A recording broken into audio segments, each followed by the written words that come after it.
confidential 24/7 support. That's hopefornc.org. Portions of the following program were pre-recorded. From the Ingalls Studio, WPEK Fairview, WMXF Waynesville, W225CJ Candler, the #1 preset in your car, and the new and improved iHeartRadio app. Free never sounded so good. Now, your chance to win $1,000. Just enter this nationwide keyword on our website, bank. That's bank. Enter it now. Go to ESPNAVL.com to play, and good luck. Live from the Ingalls Studio, I can't wait to play with myself every day. the Sportsocracy. Damn the devil to hell! Let the big dog see! Let him on the field! Come get you some of this. Fire them cannons! By golly, put more powder in those things. He couldn't take any more disappointment. Oh, my God. The Jets killed him.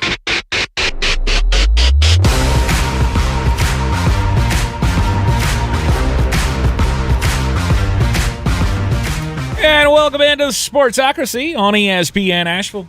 92.9 FM, 880 AM and 1400. The Sportsocracy, heard everywhere you go on the iHeartRadio app. We are seen everywhere on YouTube. Just go to thesportsocracy.com, click the live video link, subscribe to the channel. That way you can join us in the chat for Overreaction Monday! It was another exciting week in the NFL. We all have, we're all solid in all of our NFL beliefs, aren't we?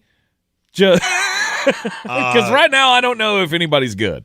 Yeah, today's going to be a day that's really centralized around the member berry. You remember? You remember when you thought Green Bay was really good? I remember. You remember when I said Baltimore was going to the Super Bowl? Oh, I remember that. Oh, he remembers. I remember. There's a lot of member berries going on right now. And this is a great time to explain. This is why Jeremy turns like a cruise ship. Because if you overreact to one day, bad things can happen. Right. Sure. But everybody has games, right, where you just don't know what happened. The defense didn't show up, or the offense gets out of control, or whatever. Just because the Packers and the Cowboys played to a 40-40 tie doesn't necessarily mean anything. I can tell you a couple things definitively. The Dallas Cowboys defense was an assault on my eyeballs because they suck on ice. Mm-hmm. And this is a two-parter. Green Bay's was worse, which is hard to do when you have Micah Nathaniel Parsons. It's not that hard. Dallas's defense did it time and time again last year. All right, so I want to start. I'm going to use Gambit Fan because we know Gambit Fan. We love Gambit Fan. He said, I remember when I told you to knock off that Charger nonsense. Okay.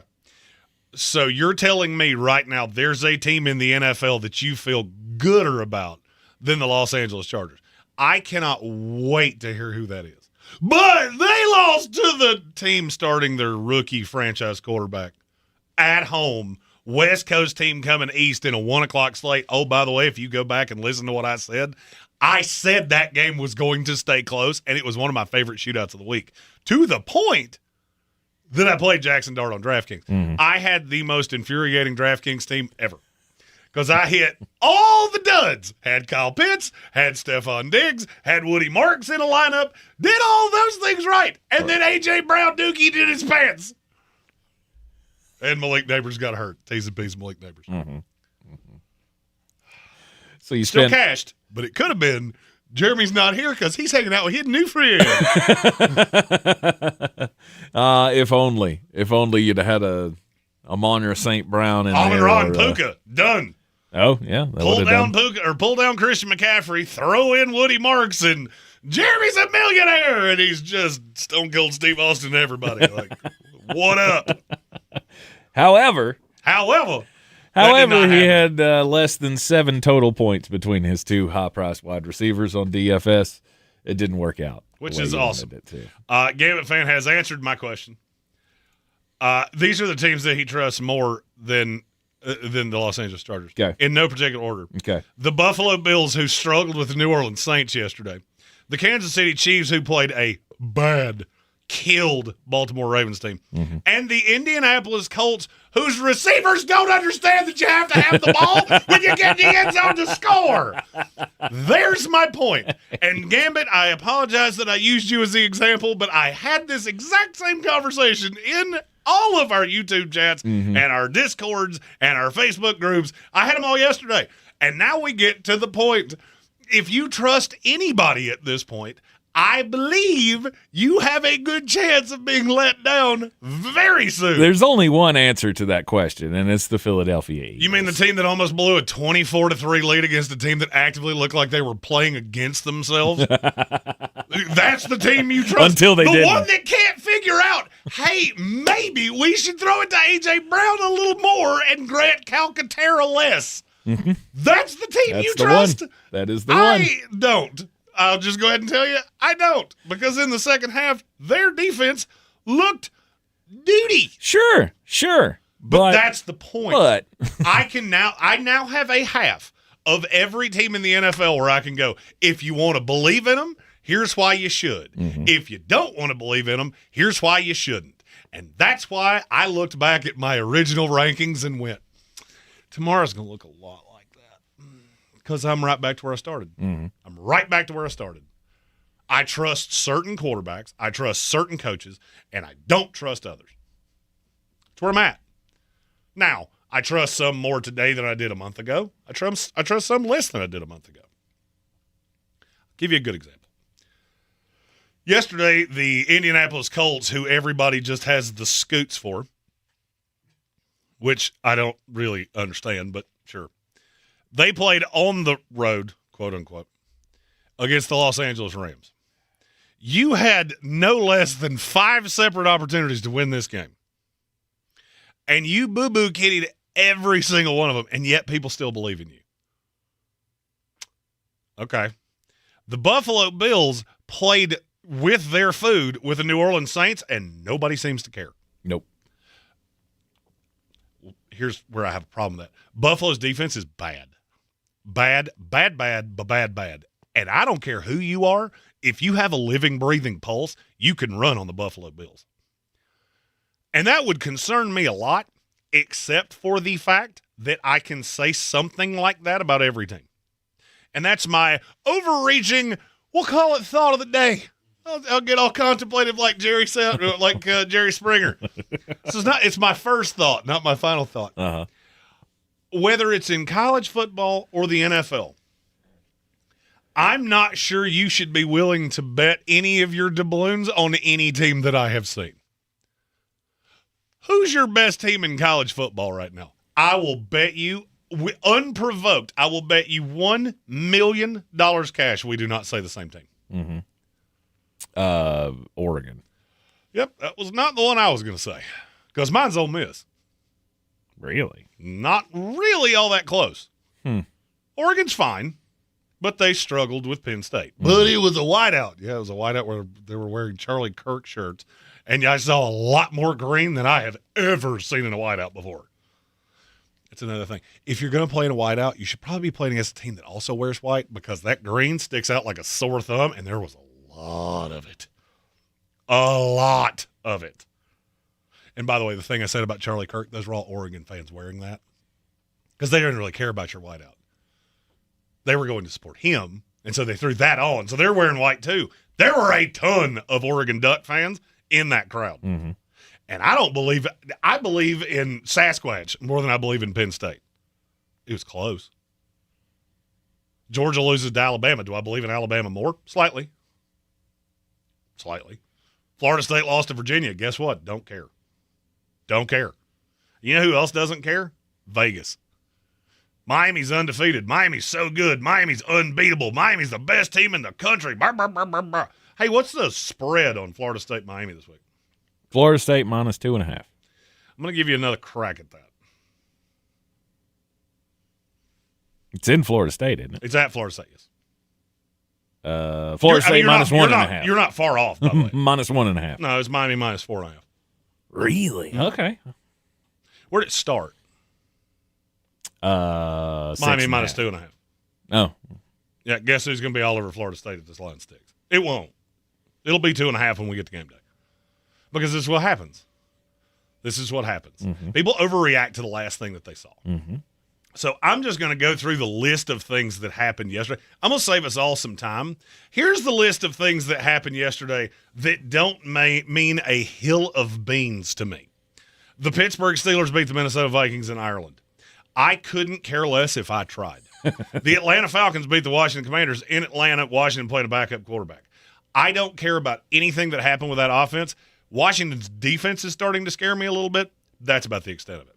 The Buffalo Bills played with the New Orleans Saints in Buffalo in a game that they thought that they could show up, put their pants on, and everybody's zipper be facing the right direction, and they would dog walk New Orleans. The Detroit Lions dumpster drove over the Cleveland Browns. Maybe you get my point of if it's some big wild thing, the Giants beat the Chargers. Okay. You're telling me right now that you don't buy the Chargers, a team that was literally freight training team, but they didn't play anybody. Give me your team. Who'd they play? All of a sudden, we believe in the Kansas City Chiefs again. We're forgetting everything we'd say. But they got their receivers back. Do the receivers play defense? Because the defense is the problem, not the offense. The offense is a problem to a point as well. But when you get all your little speedy toys, weird that it looks good. My point in all this is this. If you don't want to look goofy, don't overreact to 1 week. I told you this was a very damning week because it gives you a 4-week sample size. If you have 4 games and one of them's an outlier, I'd probably discard that one. You ever had a bad day at work? It's happened to all of us. Most definitely. Don't throw the baby out with the bathwater just because you saw something yesterday. What you saw yesterday does not change what you saw 3 weeks ago. And I'll say that about the Baltimore Ravens. I'll say it about the Kansas City Chiefs. I'll say it about the Buffalo Bills. I'll say it about the Los Angeles Chargers. I'll say it about the Philadelphia Eagles. I'll say on and on and on and on and on. And over the course of this show, I'm going to, and with the assistance of Mr. Spencer over here, he's not as on fire for everything today as I am. Every team in the NFL that's on that high side, and you know who I'm talking about, they all have a really good and they all have a really bad.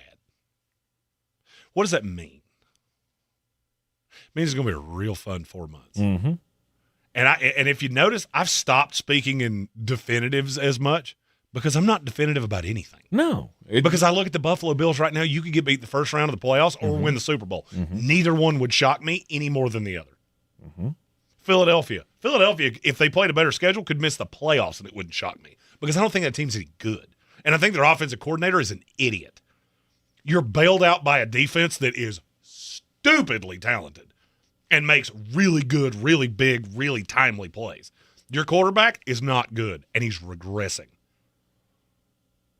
I can do this with every team in the league. You feed me anybody that you like, I will tell you a reason to love them. I will tell you a reason to hate them. And if you want to do it, feel free in our YouTube chat. Chuck out that team you're looking for, and I'll prop it up, and then I'll boop it in the nose because that's what I do. Because that's what he does. We have a slew of super chats. All right, let's get to them here. You can super chat in the YouTube stream. Just subscribe to the channel first. Give me those dollars, don't you holler, that's your money, honey. That's what I need. Well, get it up, cash drive. We start with Soaring Eagle, who says fact or fiction, or as I now like to call it, fact or flawed, which is a new segment we're going to do on this show moving forward because it makes me giggle. Baltimore won't make the playoffs. Tank, I defer to you, and then I will answer after you were done. I will say fiction. I will say Baltimore will still make the playoffs. I mean, can't really believe right now in that whole they're only going to lose a handful of games because they've already lost a handful of games. But I don't have any reservations that this team is just going to continue to lose throughout the season and not have a good enough record to make the playoffs. This is a team that's lost at the Buffalo Bills, at the Kansas City Chiefs, and the Detroit Lions. What all three of those teams have in common? They're all contenders. They're all contenders of some kind. That's actually verbatim what I was going to say. Right. If you don't think that they're a Super Bowl contender, well, guess what? Kansas City, Detroit, and Buffalo are all at least division contenders. For the rest of the season, how many teams that are contenders of some kind do they play? Let's see here. There's one. Rams, Packers. Oh, I missed the Rams. Excuse me. 2. They've played 3 contenders. They play 2 more the rest of the year. Yep. I will go, that's a big old flawed. Baltimore will make the playoffs as long as they don't keep dying. That is the most hurt team I've ever seen in my life. They were playing guys yesterday that I forgot were on the roster. I saw John Jenkins trot out and went, where'd you come from? I thought he was still with the Raiders. Baltimore is insanely hurt. We're going to talk about Baltimore later in this show. Because they do have a problem, but I don't know that it's the problem that I keep hearing people say. They are insanely hurt. I understand why you're saying that. They looked awful yesterday. But I will go fiction on Baltimore solely because I don't believe in 7 teams in the AFC. When I'm putting the Colts into the confirmed I believe in you tier, that tier's awful thin. Yes. The Ravens are 1-3.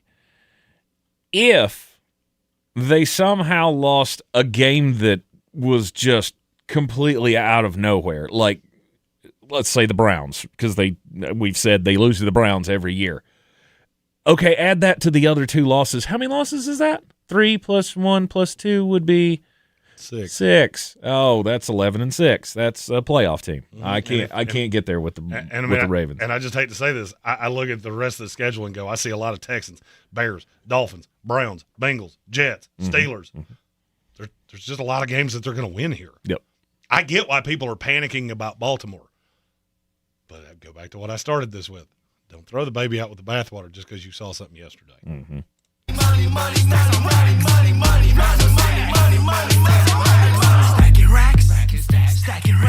Let's go to Colin. He says, what up, Tank and Jeremy? What up? Remember what I said about my Chiefs. The defense is legit and the offense is starting to come alive. I said it last week. That he did. And that's fine. I did. still don't agree with you. You beat a killed Baltimore Ravens team. Yeah. Take the win. Don't speak in definitives. Because I got news for you. I still have huge problems with Kansas City. Do you realize how many of the drives that they scored on started outside of their own 40-yard line? I had to figure out how to say that. How many? They scored on drives that started outside of their own 43 times. That's what having a good defense does for you, right? That's you the also ball. What having a quarterback on the other side that's borderline quit does for you. We'll talk about that in a minute. I'm going to make Baltimore fans feel really good, then I'm going to piss them off real good. As he does quite often. As my wife, trust me, I'm good at it. Hey, speaking of Ravens. Show me the money, the money, money. Show me the money. I like the cash. From Jonathan Welch said, secret time, all of the Ravens' good juju came to Seattle. I believe he is referring to one Michael McDonald. Not that one. Not the one that sings the song that plays at Best Buy. Right. This is going to be an unpopular opinion, but I believe it. Seattle, for me, is a top 8 team in the NFL right now.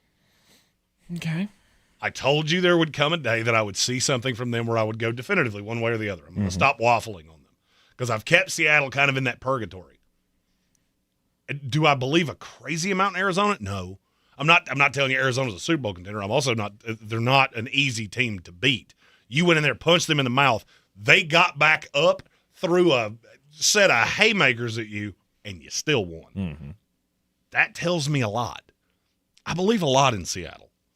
Their coach still scares me because he's young and he's inexperienced. And there's to get through the gauntlet of the NFC, you got to go through a lot of Sean McVays. You got to go through a lot of Nick Siriannis. You got to go through a lot of Dan Campbells. There's a lot of guys that have done this way more than Mike McDonald has. So fresh, we ball, no stress, because we making that money. Yeah, we making that money. While we're on the subject here, I'm going to skip down to Stephen Tao, Baltimore Ravens fan extraordinaire. So the Ravens already had the toughest part of the schedule. For sure. So that's the best part. The best part is, oh, no, we're 1-3. Yeah, but look at all the roast beef texts you got coming up. Mm-hmm. And I know. Okay, anybody in the NFL could beat anybody any given day, but it's not going to happen 14 times to the same team. At least I don't think so. Another one from Rob Johnson.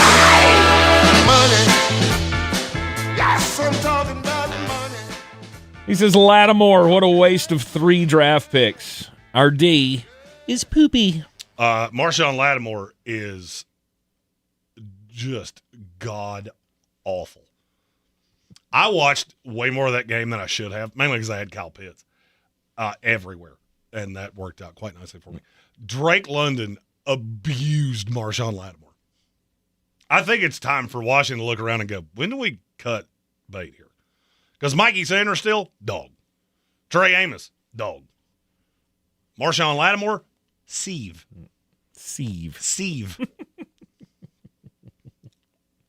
Marshawn Lattimore is the weak spot of that defense. Yeah. And that's wild to think about with how good he was at one time. And he's just never rebounded. I was going to say, he's never looked like that guy in Washington. It's bound to happen, though, to everybody. Time is undefeated. Exactly. You know, all pro players, they don't last forever.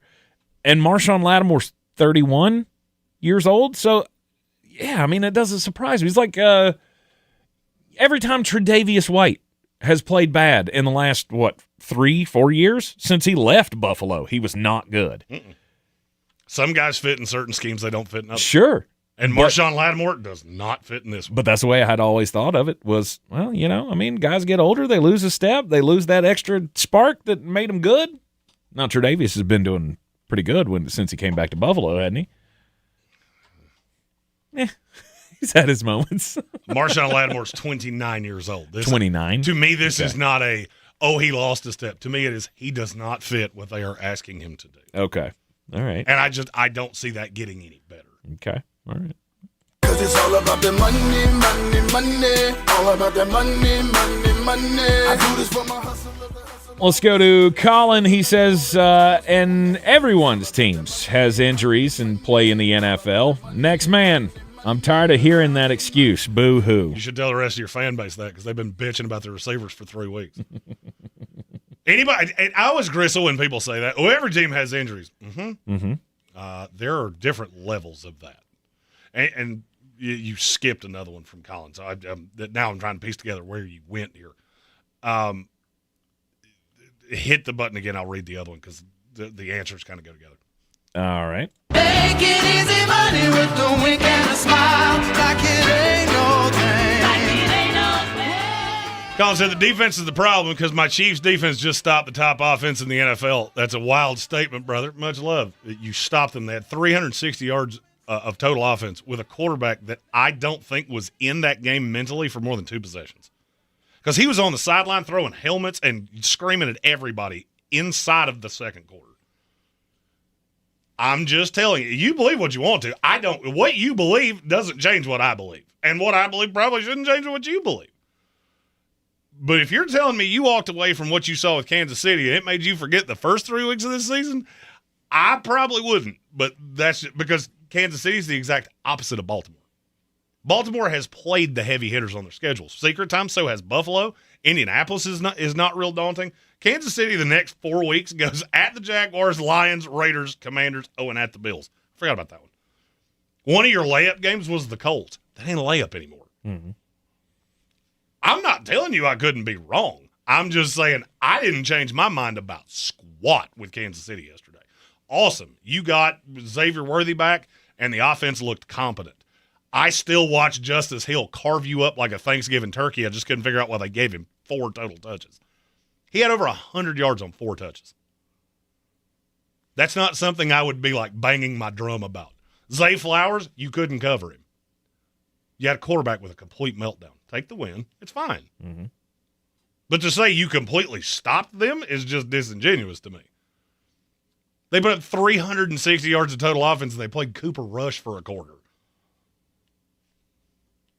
It didn't change. I still have the same reservations with Kansas City that I had. Yep. Because I still look at second receivers and go, I don't like the way you cover that. I don't like how blitz happy you get. Can it work? Sure. I didn't like you last year, and you wound up in the Super Bowl. Yep. One more before we go to the break. Give me that money. Give me that money. Give me that money. Give me that money. Just to wrap up the thoughts here, he says, Colin, again, says the Chief had super injuries last year and still made the Super Bowl. Mm-hmm. And they know how to win. And with a bad O-line and most of the wide receivers out. Didn't win it, but my point still stands. You found a way to win last year. And I'm not telling you can't do that this year. Mm-hmm. See, this is what you got to understand. I'm not talking about one team. I'm talking about 32.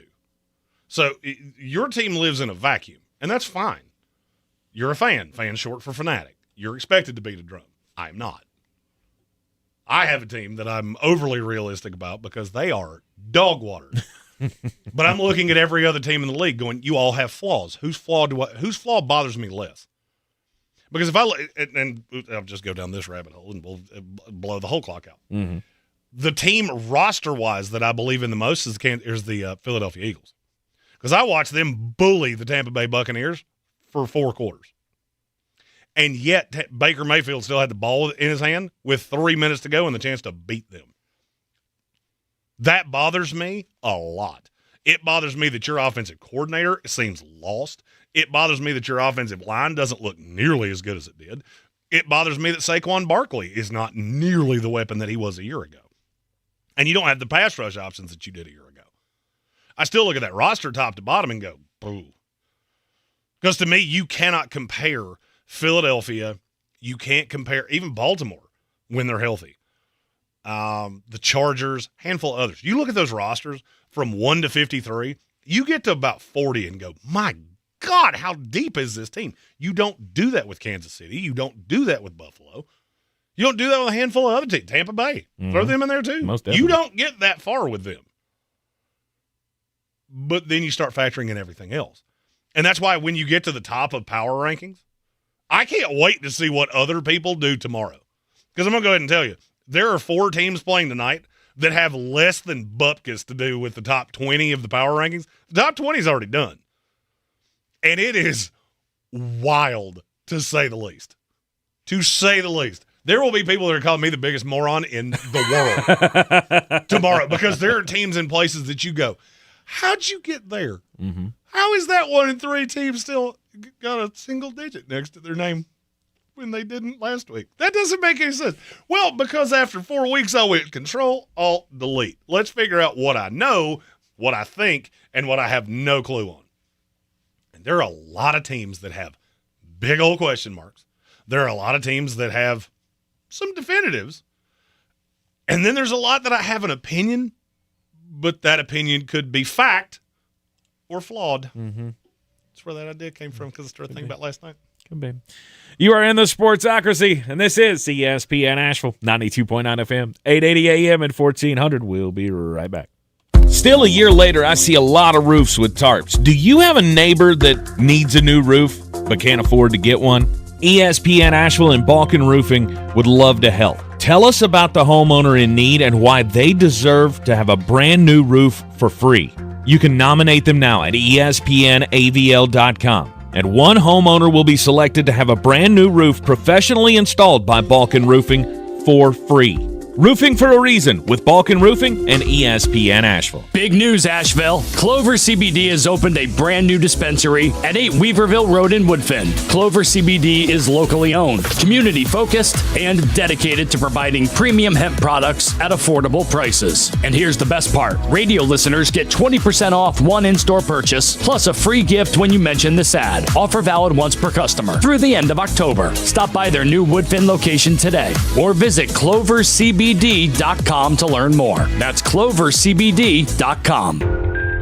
This isn't just a game, it's a once-in-a-generation event. The Harlem Globetrotters 100-year tour. Celebrate 100 years of high-flying dunks, 100 years of show-stopping moves, and 100 years of changing the game. Bring the whole family and be part of a legacy that never stops. The Harlem Globetrotters 100-year tour. Get your tickets today at harlemglobetrotters.com.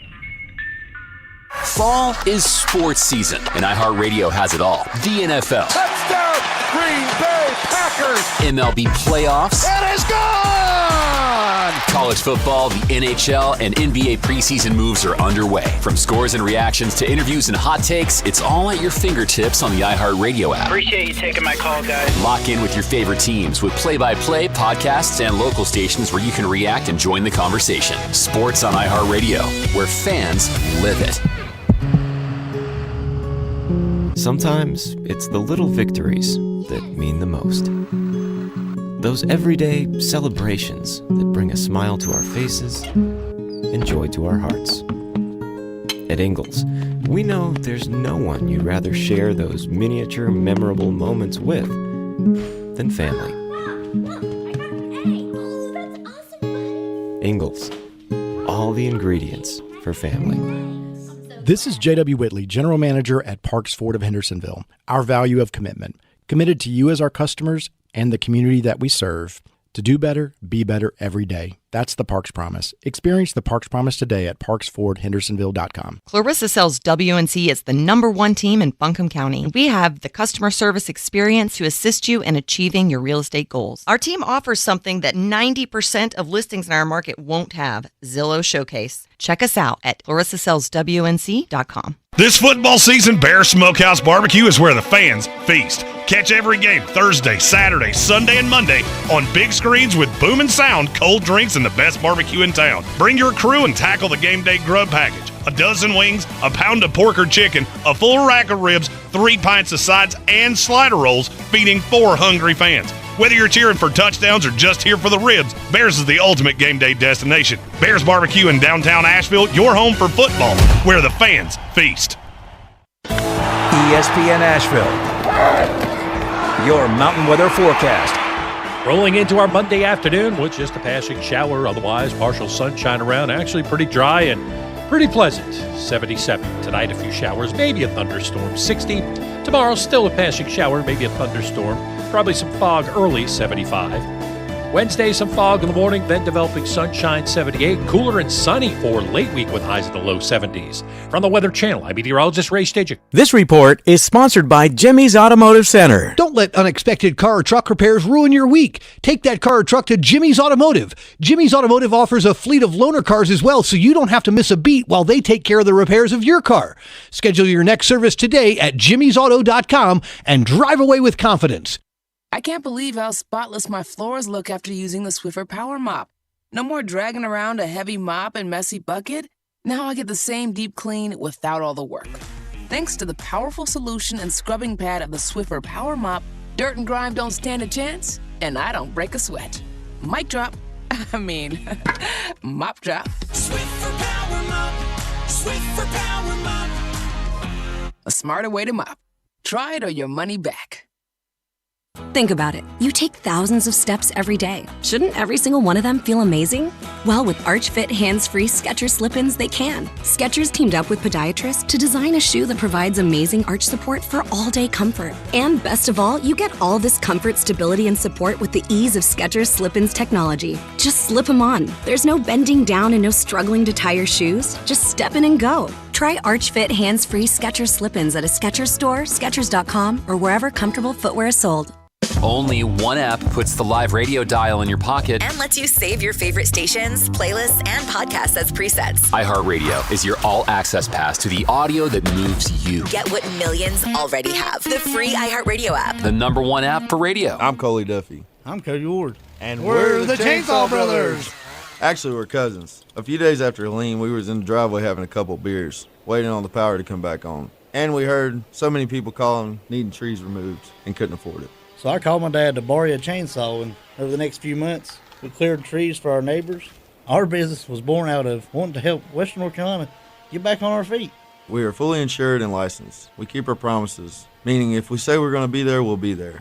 In these parts, we live how we were raised. When you call the Chainsaw Brothers, you're not a customer, you're family. We're good at what we do, and we do it for a reasonable cost. For all your chainsaw needs, call the Chainsaw Brothers. 828-316-1013.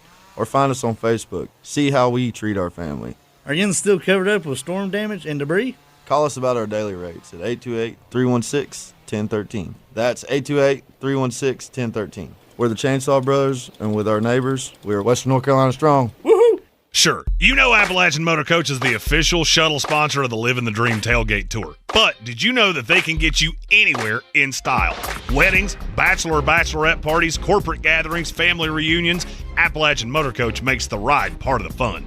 Luxury seating, climate control, and none of the stress of parking or driving. Appalachian Motor Coach gets you there relaxed, on time, and ready for the party. For more information, visit them at AppalachianMotorCoach.com. Appalachian Motor Coach, the best memories start on the ride. Boy, you must be outside your mind. The Sportsocracy. Just a bit outside. He tried the corner and missed. All right, we are back in the Sportsocracy, coming to you from the Ingalls studio. And on Saturday, Jeremy, we had a full-on live assault on television during college football. When the Notre Dame Fighting Irish took on the Arkansas Razorbacks. They beat Arkansas so bad that Arkansas went, screw it. We'll give it back to Bobby Petrino and let him get his hands on the staff, which the last time that happened, he wound up in a neck brace with a big rash because he got his hands on the staff. Yes. 56-13, the Arkansas Razorbacks suffered, got to be the worst home loss in program history. It's certainly the worst banger loss in program history because I had Arkansas +4. I watched the first possession and I went full Ralph Wiggum. I'm in danger. This is not going to go my way. It's the quickest I have ever hedged a bet. Yep. So without telling you what my units are, I had a unit bet on Arkansas +4.5 because I thought they were going to lose by field goal. I put a 8-unit bet on Notre Dame to circumvent that immediately at minus, I think I got it at -9.5. And I went, yep, I feel awesome because I balanced that out. That's a lesson, children. When you realize you're on the wrong side, you can hedge your bet. Yes, live betting can pay off for you. The fact that you got beat 56-13 is bad. The fact that you got beat 56-13 the week after you lost to Memphis was bad. I mean, Memphis may be a good football team and all of that, but you're in the SEC. You should be better. For sure. Sam Pittman. Blow an 18-point lead. Sam Pittman joins Ed Orgeron on the I'd like to drink beer with you, but I don't want you anywhere near my football team. Hey, you can continue to be an offensive line coach. He was great at that back in the day. And he will be. He'll be the offensive line coach at Alabama in a year. Or Georgia, either one. Or Georgia. I think he was with us at one point as the offensive line coach under Kirby in those first early years.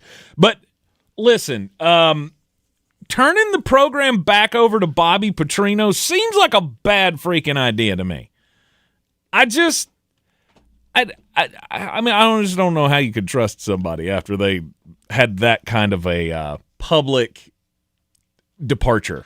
I thought about this real hard yesterday when it happened, and I've got the perfect analogy. Okay. I'm an analogy man, and this is the best I got. Okay. We've all had that friend whose life just goes to pot. Poo. Their wife cheats on them, they lose their job, their car breaks down, their house gets foreclosed on. What do they always do? They go back to what's familiar. They start dating that ex-girlfriend that all of you hated. The girl that had the dagger tattoo, and she didn't let him hang out with his buddies, and she emasculated him, and just all those things that you're like, why in the world would you go back to her? Because it was familiar. Because Arkansas is looking around right now going, well, we got a lot of big money boosters, and this is probably the best quarterback we've had since Ryan Mallett, maybe even longer than that. And we may be the worst team in the SEC. I mean, who else were you supposed to give it to? Look up and down the staff. I swear to you, I think they hired Bobby Petrino as the OC of this team just for when this happened. I was shocked when that happened, when they brought him back as OC. And to push it further and to give him the head coaching position again just makes me think either this could be the best turnaround story in college football, or, hear me out, it won't be. or hear me out. So basically, it's whatever he's about to say. Yeah, Bobby Petrino embarrasses you further, and that would be my biggest concern. Oh, he's not going to embarrass you further. Bobby Petrino will be the goodest boy you have ever seen in your life. He won't go on a Tinder date while he's the head coach of Arkansas. Like, nope, not doing it. Don't need another. You know why? Because we and probably 10,000 other sports media outlets yesterday, the minute they announced this, what was the first thing we did? We took that picture of him in the neck brace with his face all beat up and went, "There's your new coach." Yeah. Congratulations. That's not good. That's not good. My story also not good. Not good for us here at the Worldwide Leader. Oh, yeah? Because we could be losing some programming that takes up 4 hours. I was trying to put an adjective in there, and I didn't have one that was nice, so I chose to move on. Bruce Pearl's not running for the Tommy Tuberville seat in Alabama. No way. That's shocking. So now we have to find somebody in sports that people in Alabama will vote for. Yeah. And they have potentially found their candidate. Okay. One, Paul Feinbaum. Paul? God, can you just... Senator Paul? Senator Paul, my water hasn't been on in 6 months, and I need you to fix that. Call me back, Paul. If there is anybody that has a great history of listening to people talk and doing nothing about it, Paul Feinbaum. Paul Feinbaum is the guy. I'm here. Look, I can't vote in the state of Alabama. Yeah. Not going to tell you how I voted for good. Mm-hmm. But this could be really funny, and that's what we do in politics now. It's just, hey, which one of these dirty diapers smells less bad? So part of me wants this to happen. Part of me wants Paul Feinbaum to go up to Congress and sit down, and he's going to start like picking fights with dudes like John Fetterman, and it's going to be hilarious. That's John Fetterman's big Igor hand picking up Paul Feinbaum by the head and shaking him like a bell. Just, what do you want, little man? Stop hitting yourself. Stop hitting yourself. Stop hitting yourself. Stop hitting yourself. I don't want to lose Paul because I think I don't ever get to listen to his show, but I think his show has a great merit because he basically just opens up the phone lines and lets the people be the program. Mm-hmm. I get it. But it's at the very least interesting to me. I don't know anything about his politics. I had no idea he had an interest in politics till today. Well, it says he's running as a Republican, so he went very deep into that. I wasn't going there, but you did. So, well, I mean, you're either running one or the other. So to me, none of that matters. I don't care about any of that. For me, it's more. In Alabama, it 100% matters. All right, so I feel the need to explain the three-dimensional chess that happened in my brain here. I'm thinking if there's anybody that can escalate the fixing problems in college football, it would be the guy that's worked in it for 40 years. So you put him into a spot in Senate where he can go, we need to talk about this because it's a problem, because it's a huge revenue generator for 300 state schools. Mm-hmm. By the way, that's why this is a political thing, just since people ask me that question from time to time. This is the biggest revenue generator that they have. That's why the government needs to step into this. And selfishly, I'm looking at it going, I could see that being his platform. Oh, yeah. Now, if he steps up and goes, I will fix college sports. Well, I mean, he will take... Awesome. Better than any of the rest of you liars. He will take over all of Tommy Tuberville's footholds in that discussion. Yeah, but Tommy Tuberville was... It was different, and I don't want to get into why, but it's different. Okay. Tommy Tuberville understood one state. Mm-hmm. Paul Feinbaum gets everything that happens in every southern state because he's been doing it forever. Right. That would be my selfish interest in this. Mm-hmm. Mm-hmm. So I want somebody that'll go, hey, this is ridiculously broken, and somebody has to champion this, and coming out of the state of Alabama, I could see it being him. All right, Colin's got another super chat. We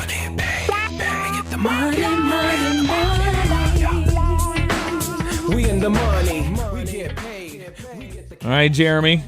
Colin says, it's just tiring hearing everyone make excuses for the Bills or the Ravens or any team every year why they can't beat my Chiefs in the playoffs. It's not making excuses. It's just saying I mean, it's just a fact. Yeah, he says, I'm not saying you, brother. You're the most honest, though. Well, I mean, I appreciate you saying that. It's how I see it. See, I don't get caught up in emotion. There is no emotion for me. There are very few people in this sport that I don't like. One of them, I'm going to tell you why I don't like them at the end of the show. And I'm going to go nanners in an I'm mad at the end of the show. Ties into the Ryder Cup, Baker Mayfield, and multiple other things. There's your tease. Figure that one out. It's not an excuse. You have to learn how to win. Kansas City has learned how to win better than as a matter of fact, I'm not even going to say practically. It is. They're the best team at winning that I've ever seen. Because you win when you're not better talent-wise than the other team. You're better coached. You're better prepared. You're better situated. Whatever the case may be. You're better at the adjustment at the end of the game to win. You're better at winning. That's why we have a spread. All right? Is because you're trying to balance out the wagering on every side. Injuries, coaching, all of these things steer into that. And it's not an excuse. Right now, Baltimore's killed. You got a guy that's been covering the NFL draft for a decade and a half. Baltimore is actively playing players right now that I don't remember where they came from. Now, there's a deep team, so I don't think it's going to go to pot. When they play the Houston Texans, you're going to be fine. When you play a lot of these other teams, the Cleveland Browns, Cincinnati Bengals, New York Jets, Miami Dolphins, you're going to be fine. Coming up against Kansas City, going into their house in a game that I told you point blank meant more to Kansas City than it meant to Baltimore. Because Kansas City's schedule doesn't lean up. Right. It's this way all year long.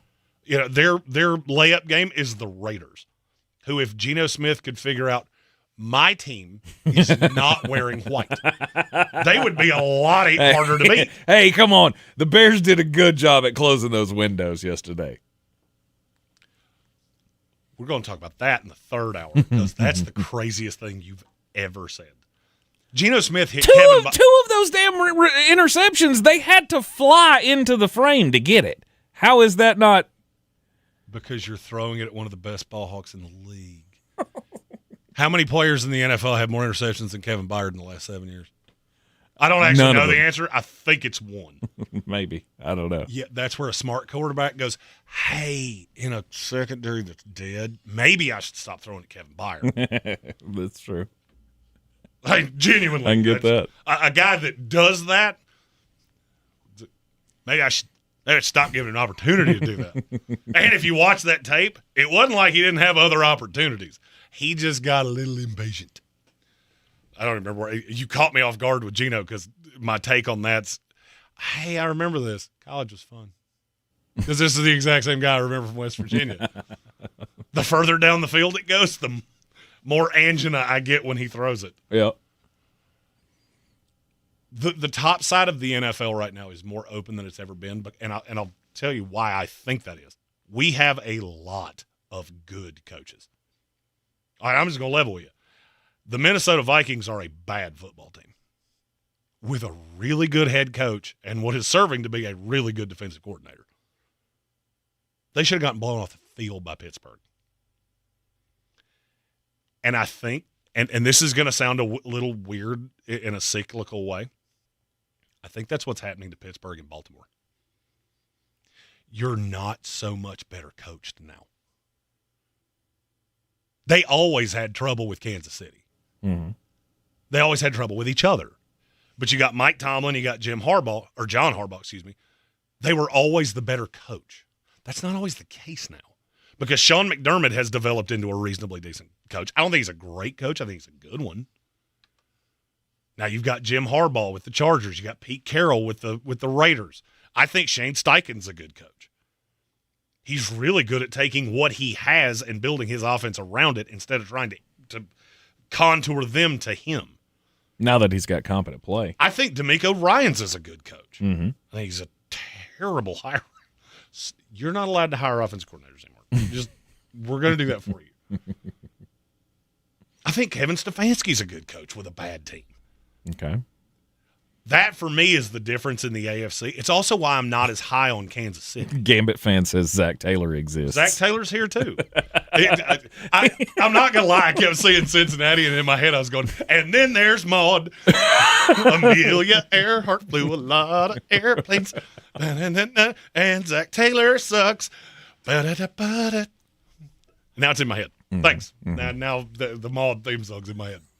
You had the Maud show brought up in the first hour. I did not. That's a Sportsocracy bingo. No. Mike Vrabel's with the New England Patriots. There's a lot of good coaches. By the way, that's why Mike McDaniel looks so bad. Because Mike McDaniel was, look at this. I'm playing sleight of hand magic. I get to look at the bunny, and there goes the other one. Doesn't work anymore. Because now you're trying to do it to Mike Vrabel and Sean McDermott and Jim Harbaugh and John Harbaugh. Kevin Stefanski, Mike Tomlin, D'Amico Ryan, Shane Steichen. I'm not saying Liam Cohen, and Liam, you're in that thing at the end too. You don't get many bad coaches in the AFC. No. You don't get many bad coaches in the NFL, to be really honest with you. You just get way more of them in the NFC than you get in the AFC. And I think that's why I'm so reticent to buy into Kansas City, because Andy Reid's not just the all-powerful Oz anymore. You've got a lot of good coaches that can scheme with you. You're still smarter, but their roster's better than yours. And it evens all these things out. Maybe that explains the Kansas City. It's not derision. I'm just being honest of what I see. Right. And when Colin sent that super chat, my brain started working, and I figured out, no, that's the way to say that, is that if you're laying all these things out on a platter, Kansas City had the advantage, market advantage, coach and quarterback for a lot of years. I don't feel like they have the advantage at quarterback anymore against a Josh Allen, against a fully locked-in Lamar Jackson. I think it's much closer with a Joe Burrow. And even I hit Justin Herbert. I'm not saying they're better. It's just closer because those guys are getting older and they're improving. And I don't think Andy Reid has that gigantic advantage anymore either, because you've got all of these seriously good coaches. And so then I get to the roster. And Kansas City has holes on the roster. Baltimore does now because they're hurt.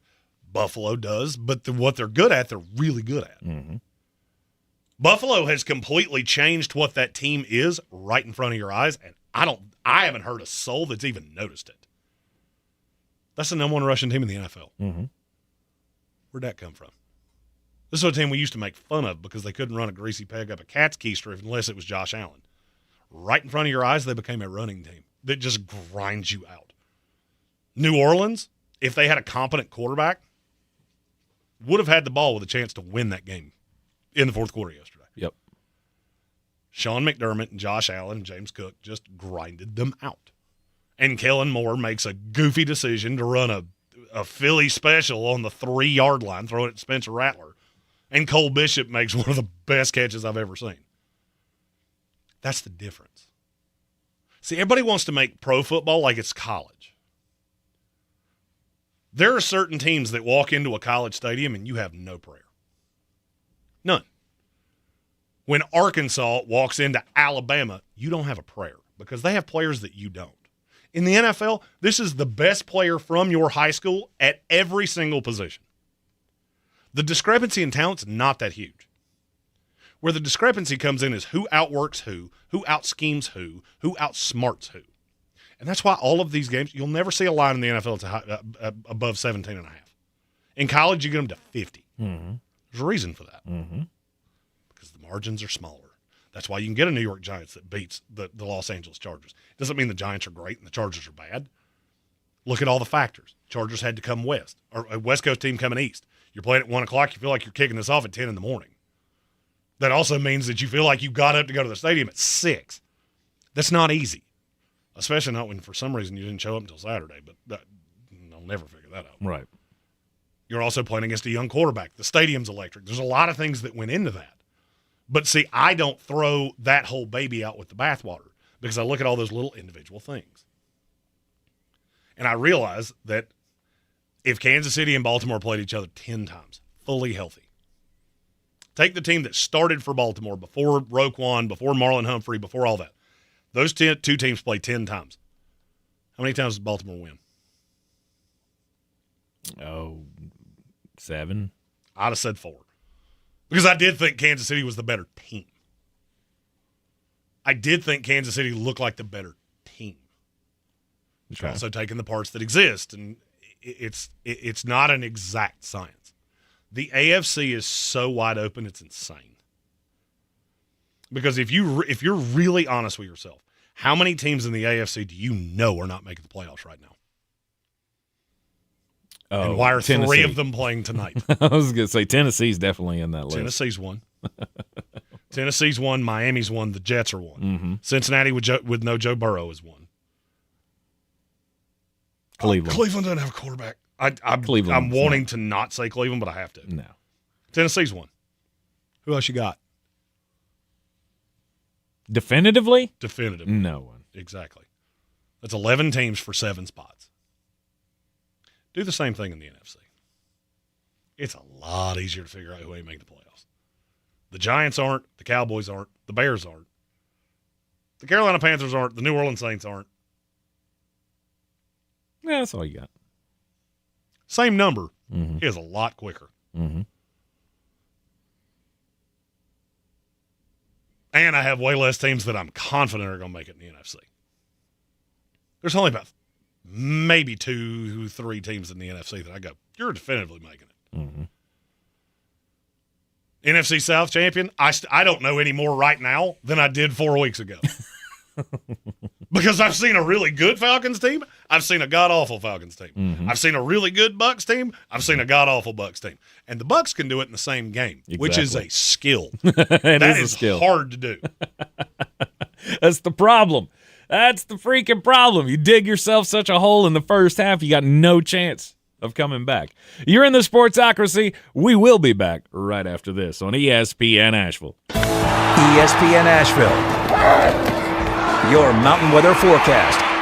Rolling into our Monday afternoon with just a passing shower, otherwise partial sunshine around, actually pretty dry and pretty pleasant. 77. Tonight, a few showers, maybe a thunderstorm. 60. Tomorrow, still a passing shower, maybe a thunderstorm. Probably some fog early, 75. Wednesday, some fog in the morning, then developing sunshine, 78. Cooler and sunny for late week with highs in the low 70s. From the Weather Channel, I'm meteorologist Ray Stajic. This report is sponsored by Rapid Radios. Rapid Radios are instant push-to-talk walkie-talkies offering national LTE coverage and no subscription ever. Business owners can now keep in touch with up to 200 staff members at one time. Go to rapidradios.com now for up to 60% off and free shipping. It's the gaming event of the year, featuring T-Pain's Nappy Boy Grizzlies versus Neo's Gentleman's Gaming. It's a 4v4 matchup featuring Call of Duty, Tetris, Trackmania, Tony Hawk Pro Skater 3+4, and Tekken 8. Season 0 of the Global Gaming League is live streaming on YouTube and Twitch. Head over to globalgamingleague.com.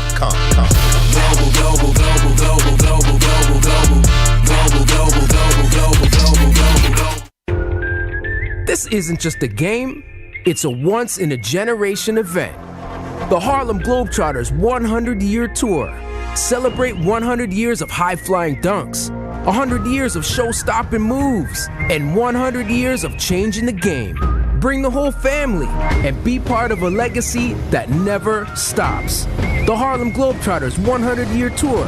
Get your tickets today at harlemglobetrotters.com. Think about it. You take thousands of steps every day. Shouldn't every single one of them feel amazing? Well, with Arch Fit hands-free Skechers slip-ins, they can. Skechers teamed up with podiatrists to design a shoe that provides amazing arch support for all-day comfort. And best of all, you get all this comfort, stability, and support with the ease of Skechers slip-ins technology. Just slip them on. There's no bending down and no struggling to tie your shoes. Just step in and go. Try Arch Fit hands-free Skechers slip-ins at a Skechers store, Skechers.com, or wherever comfortable footwear is sold. This isn't just a game. It's a once-in-a-generation event. The Harlem Globetrotters 100-year tour. Come be a part of a legacy that never stops. Be there when history is made. The Harlem Globetrotters 100-year tour. Get your tickets today at HarlemGlobetrotters.com. Thanks to you, thousands of teachers now have the tools they need to thrive, and their students do too. I get up every single morning, and I can't wait to see their smiling faces coming through my door. iHeartRadio's Thank a Teacher, powered by Donors Choose, building brighter futures one classroom at a time. As a teacher, I'm really trying to help them come to school every day and put their foot in the right direction of life. And we're just getting started. Help keep the momentum going and nominate a teacher who's made a difference in your life at iHeartRadio.com/teachers. This is where it starts. Where your story begins. This is the trail you blaze yourself. And step by step, you get stronger, faster, better. This is where it starts. How will you finish? Ingles, we're with you every step of the way.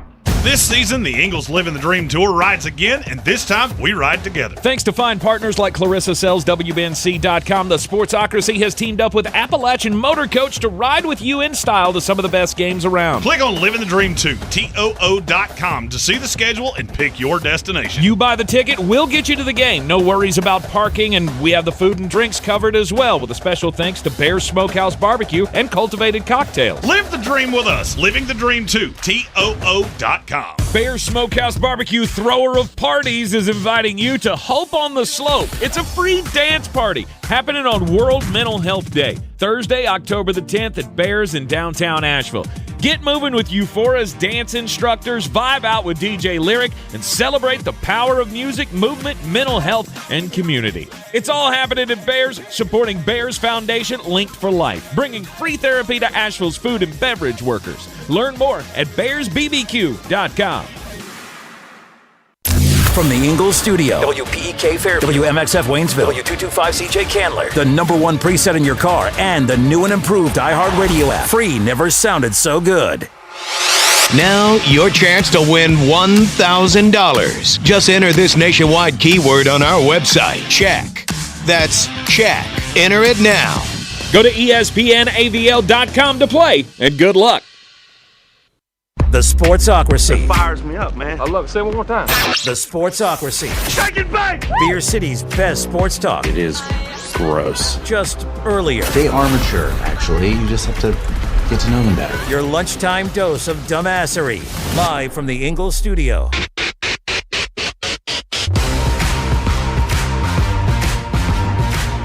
It is ESPN Asheville, 92.9 FM, 880 AM and 1400. The Sportsocracy, heard everywhere you go on the iHeartRadio app. We are seen everywhere on the YouTube. Just go to thesportsocracy.com, click the live video link. Don't forget to subscribe to the channel so you can join us in the chat. Today is Football Monday, Overreaction Monday. I got him wrong. Yeah, Overreaction Monday. It's a football Overreaction Monday.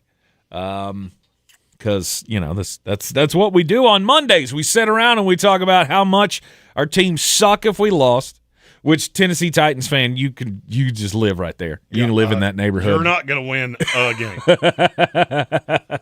And that's fine because you're going to fire Brian Callahan. And, well, let's be honest, you can't screw this up as badly as you did this time because that team looks. On the bright side, I think you have the quarterback. Elikaya Manor is a dog. And Jeffrey Simmons, if left completely unblocked, can sack a quarterback in 0.3 of a second. Take it from Carolina Panther fans. You can screw up twice in a row. You can. Dave, I love you, buddy. But what was that? You got booped in the face over and over and over and over again. I saw no booping. I saw haymaker after haymaker, dotting your I's and crossing your T's. You got killed. Do you remember what I said when we picked that game? No. I have a bad feeling about this. I got a bad feeling. 42-13. Carolina Panthers losing on the road to the New England Patriots yesterday. Let's play a fun game. You're not looking at the box score. No, I'm not. How many passes did Drake May complete yesterday? Complete? 26. It's one more than points the Panthers scored. He was 14 of 17, and they scored 42 points. Ooh, doggy. Because your cute little, hey, look at our dirty kick. Marcus Jones went, little boy. You're not going to like how this goes. Because that's flat, and that means I'm on the hop. So, bye. Mm-hmm. But Carolina is not who I want to talk about here because that was brutal. It was brutal. I want to talk about the MILF-rared Jaxson Chase Dart Esquire.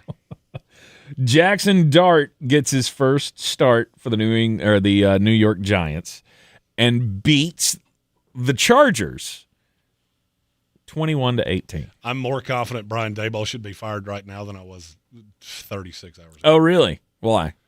How did you watch that? How did you watch how that whole team reacted to Jaxson Dart and go, let's go the $5 footlong guy? How did that make – it never made sense to me. And if you don't believe me, go back and listen to the fact I've said this probably a dozen times. Mm-hmm. Jaxson Dart was phenomenal. Is he a rookie? No doubt. But I need you to understand, I'm going to go back to what Colin said earlier. Look at the excuses that are made for other young quarterbacks. Mm-hmm. How many of them could I make for Jaxson Dart? Well, his O-line's bad. The New York Giants may have the worst offensive line in the league. Well, his weapons aren't there. He really has one weapon. That weapon got hurt in the second quarter. He's also got who's the villain that puts the concrete hat on and then runs through stuff? Juggernaut. That's my new nickname for Cam Scattaboo. Because he is the Juggernaut. He's like a mini Juggernaut. Because sometimes he runs into people and just goes, "Oh, I'm going to do it again." That kid is going to hurt himself. Kid, I'm just going to give you a solid piece of advice. Insurance. 3 words that will change your life. I feel like I saw one play yesterday where it looked like he was trying to do like a video game move, like in Mortal Kombat, where he just leaves his feet and then twirls through the air, through the defense, like head first, just, hey, there's a 300-pound lineman. Let's see if I could drill myself through him like this is a cartoon. And I believe that's how you get, I don't know, vertebra broken. I saw several plays of Cam Scattaboo yesterday that looked like they were going to end. Something like this. Thank you. Go ahead and I'll for the visual audience, I'll get it ready.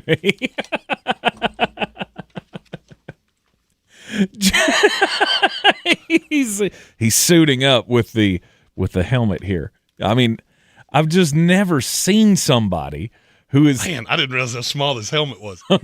My big ass head won't go in. Who is incapable of putting a helmet on their head?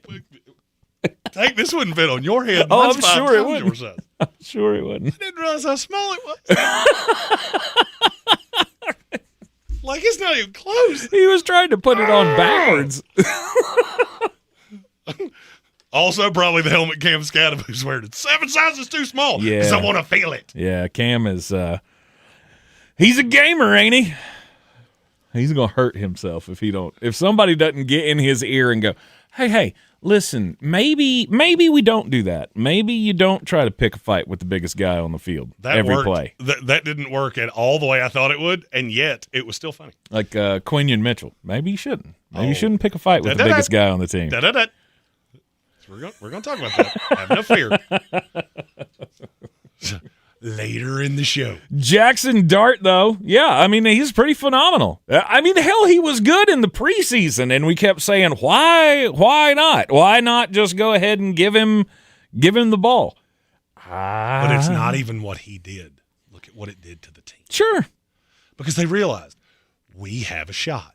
Because Rusty, who can throw one ball and it's deep, and we don't really have many deep ball guys, Jaxson Dart gives us a chance to move the ball. Because the evaluation of quarterbacks now is different. It's not just how good is your arm. Is your arm, yeah. Because Jackson's got a good arm. He's used to one read. He's used to playing in shotgun, and Brian Daboll went, cool, that's what we're going to do. And they used his feet. He ran 10 times yesterday for 54 yards. And it was the first time I've watched the Giants offense in 15 years where I felt like they were going to consistently pick up 3rd and 4. It's the first time I felt that way. Mm-hmm. It felt different. Now, they allowed Marion Hampton to do he did a lot of stuff. Mm-hmm. But the pass rush got to Justin Herbert. The secondary was opportunistic. That's a team that could be a headache. Fact or fiction? I didn't say they were going to be a playoff team. I said they were going to be. They could be a headache. I mean, yeah. Because they play the Saints this week. I didn't think I'd be saying this, but my eliminator pick this week is the New York Giants against the New Orleans Saints. But then you get games with the Broncos and the 49ers and the Bears and the Patriots. These are winnable. And the Giants can get to 6-11, 7-10, maybe even 8-9 if things go your way. Because the end of the schedule is bleak. Mm-hmm. If the other team can give them the opportunities. You just have to keep the momentum. Because Jaxson Dart gives you something that is grossly undervalued in this league, and it's hope. Look around. And I could not stop thinking about this yesterday. How did he fall this far?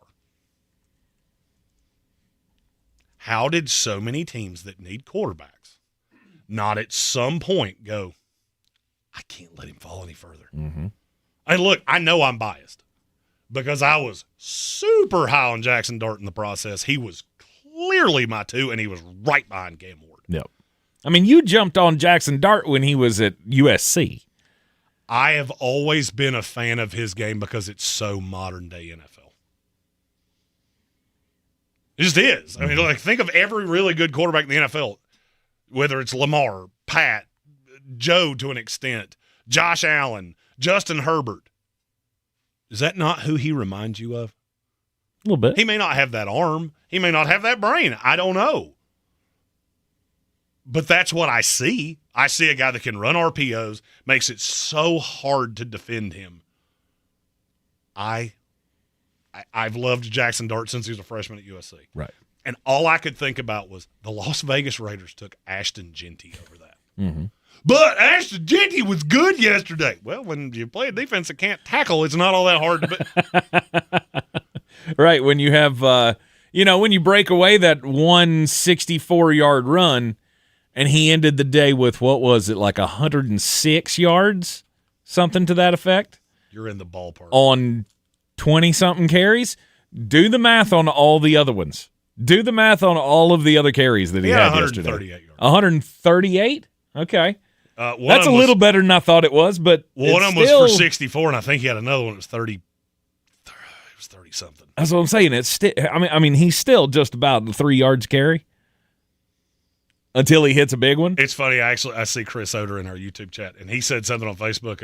I'm so glad I used a fantasy draft pick on Ashton Jeanty. And after those 2 big runs, somebody on his page was like, you should delete this stupid comment. And it took everything I had not to go, shitty though. You sure about that? Let's take out those 2 big outliers and then look like, look what we got. 1 week's fine. 1 week's fine. If he keeps it up, then you could take that statement back. But for this part, or for at the moment, still a big question mark. The ones I couldn't stop. I couldn't stop thinking about the Raiders. I couldn't stop thinking about my Jets because I know the Jets loved Jaxson Dart. And Armin Membo's been good on the right side so far. Awesome. You had the chance at a guy that I believe is going to be a really, really, really good quarterback in this league. And I started thinking, man, look at all these teams that bypassed him and how many of them, if there was an amnesty clause. Do you remember the amnesty in the NBA where they said, all right, we got a little kooky with contracts. We're going to give everybody a mully, and it was called the Allen Houston rule. Mm-hmm. You can cut your worst contract. If the NFL did that on April the 1st of this year, how many of these teams would have done it to take Jaxson Dart? Oh, I would say a bunch of them. Miami Dolphins. No. No doubt in my mind. Mm-hmm. Tampa Bay Buccaneers. Possibly. Baker's contract's not that bad. Yeah, it's not. And as He's actually earning his money. I was about to say, I shouldn't use that way. His contract is not bad at this point. Right. Denver. More of a future there, though. Denver, yeah, possibly. Although they were already invested in Bo Nix, so. Yeah, but you know what Bo Nix is. You know what Bo Nix is. I think they know what Bo Nix is.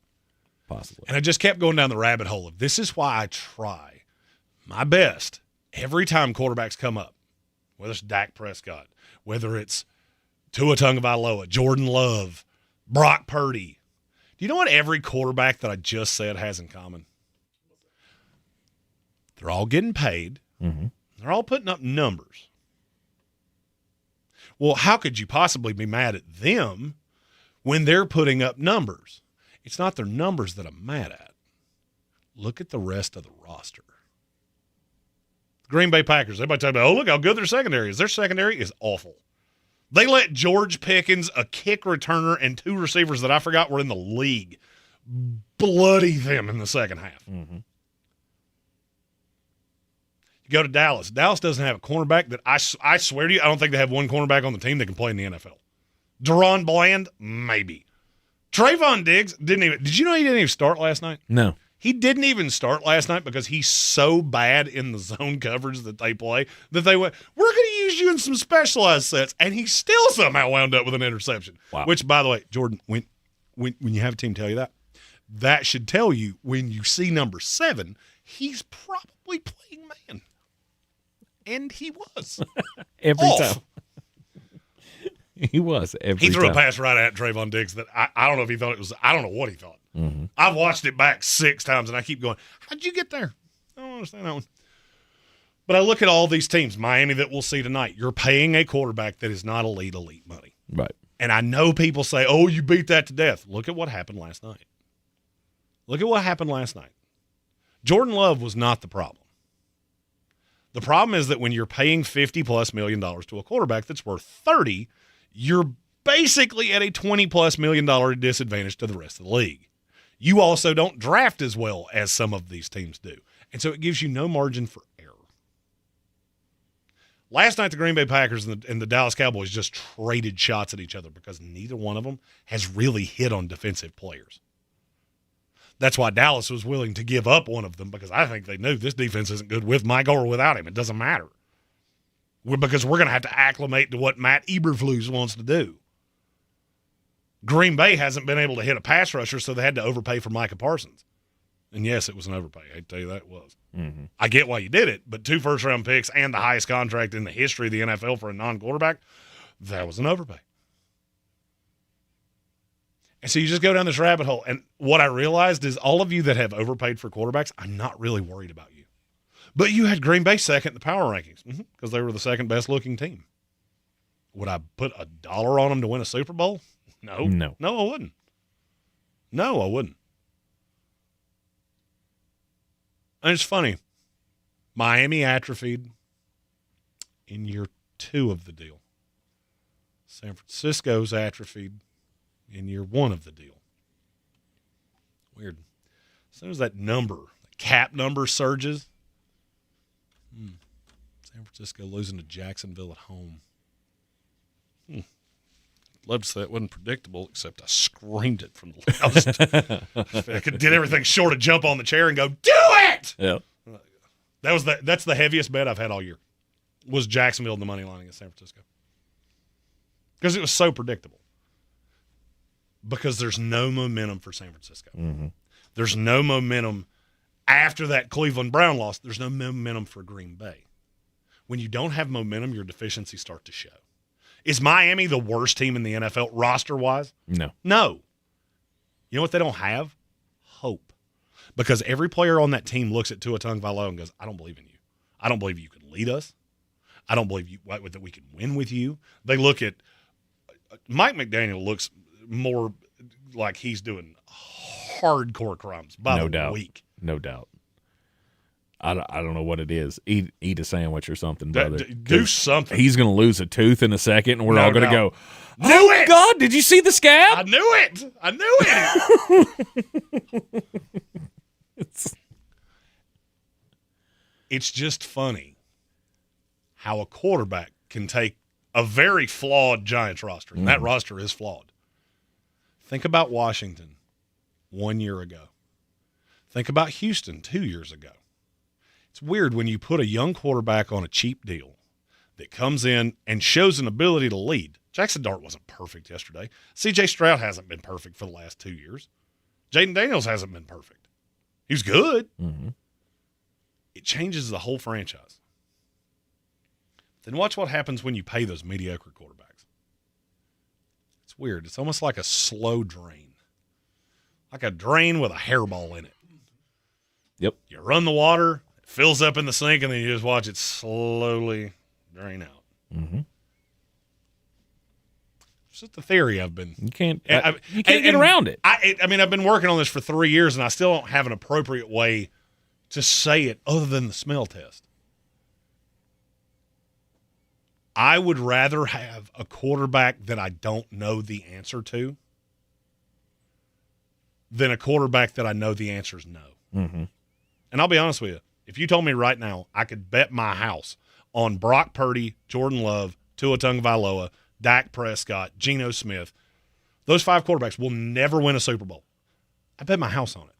I bet my ability to have fun for the rest of my life because you're not Super Bowl winning quarterbacks.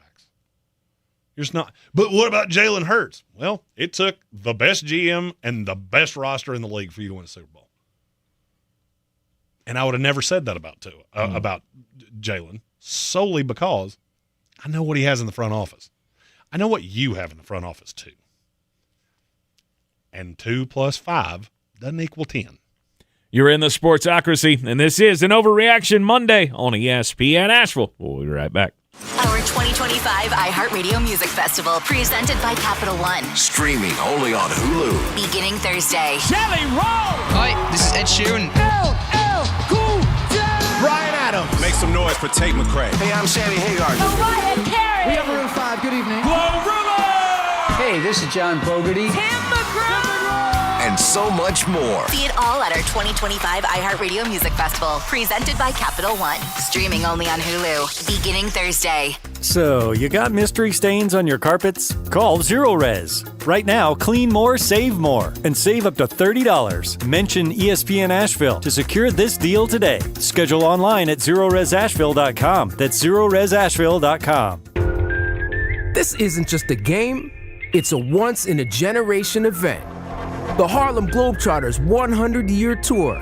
Celebrate 100 years of high-flying dunks, 100 years of show-stopping moves, and 100 years of changing the game. Bring the whole family and be part of a legacy that never stops. The Harlem Globetrotters 100-year tour. Get your tickets today at harlemglobetrotters.com. I'm Marcus Grant. And I'm Michael Florio, and together we host the NFL Fantasy Football Podcast. Ready to dominate your fantasy league this season? Then you need the NFL Fantasy Football Podcast, your ultimate source for player news, draft tips, and winning strategies. Whether you're a rookie manager or a fantasy vet, we've got the insight to help you crush your opponents. Listen to the NFL Fantasy Football Podcast on America's #1 podcast network, iHeart. Follow the NFL Fantasy Football Podcast and start listening on the free iHeartRadio app today. Mountain Graphics and Showtime Sports have teamed up under a new local owner to serve our community with the finest custom apparel and unique branded items at the best price. Mountain Graphics and Showtime Sports can customize whatever you, your team, or your local group may need with high-quality screen printing, embroidery, and laser engraving. Visit mtngraphicsavl.com or showtimesportsavl.com. That's mtngraphicsavl.com or showtimesportsavl.com for your local one-stop custom apparel shops. Larissa sells WNC as the #1 team in Buncombe County. We have the customer service experience to assist you in achieving your real estate goals. Our team offers something that 90% of listings in our market won't have: Zillow Showcase. Check us out at larissasellswnc.com. Bear Smokehouse Barbecue, thrower of parties, is inviting you to Hope on the Slope. It's a free dance party happening on World Mental Health Day, Thursday, October the 10th at Bears in downtown Asheville. Get moving with Euphoria's dance instructors, vibe out with DJ Lyric, and celebrate the power of music, movement, mental health, and community. It's all happening at Bears, supporting Bears Foundation Linked for Life, bringing free therapy to Asheville's food and beverage workers. Learn more at bearsbbq.com. Sure, you know Appalachian Motor Coach is the official shuttle sponsor of the Living the Dream Tailgate Tour. But did you know that they can get you anywhere in style? Weddings, bachelorette parties, corporate gatherings, family reunions, Appalachian Motor Coach makes the ride part of the fun. Luxury seating, climate control, and none of the stress of parking or driving. Appalachian Motor Coach gets you there relaxed, on time, and ready for the party. For more information, visit them at AppalachianMotorCoach.com. Appalachian Motor Coach, the best memories start on the ride.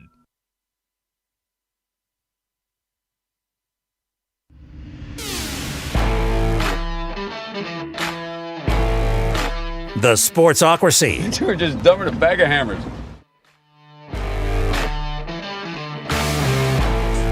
We're back in the Sportsocracy. This is ESPN Asheville. It's 92.9 FM, 880 AM and 1400. The Sportsocracy, heard everywhere you go on the iHeartRadio app. And don't forget, while you're watching us on the YouTubes, you can get your comment thrown to the top of the pile just by Super Chat. It's all about the money, money, money. All about the money, money, money.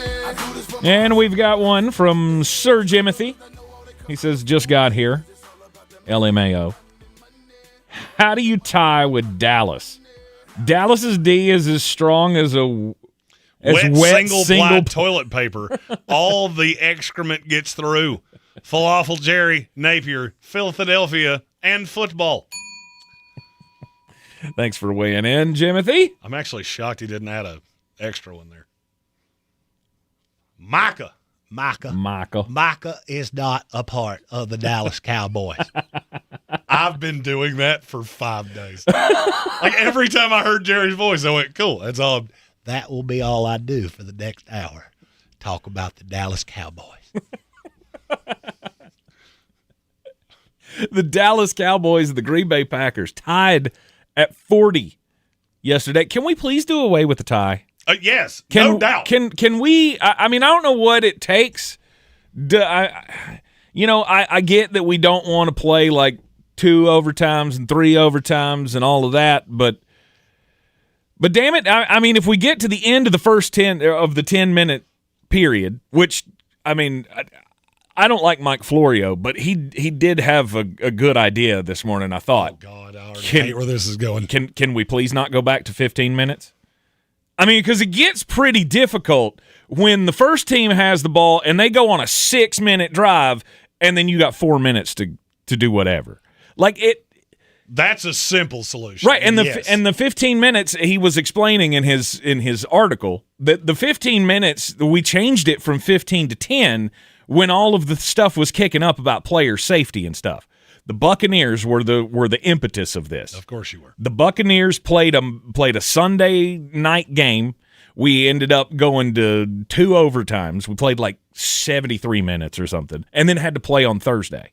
And this was in the middle of all of the are we putting teams at a physical disadvantage because we only have 4 days between games. We don't do that anymore. No.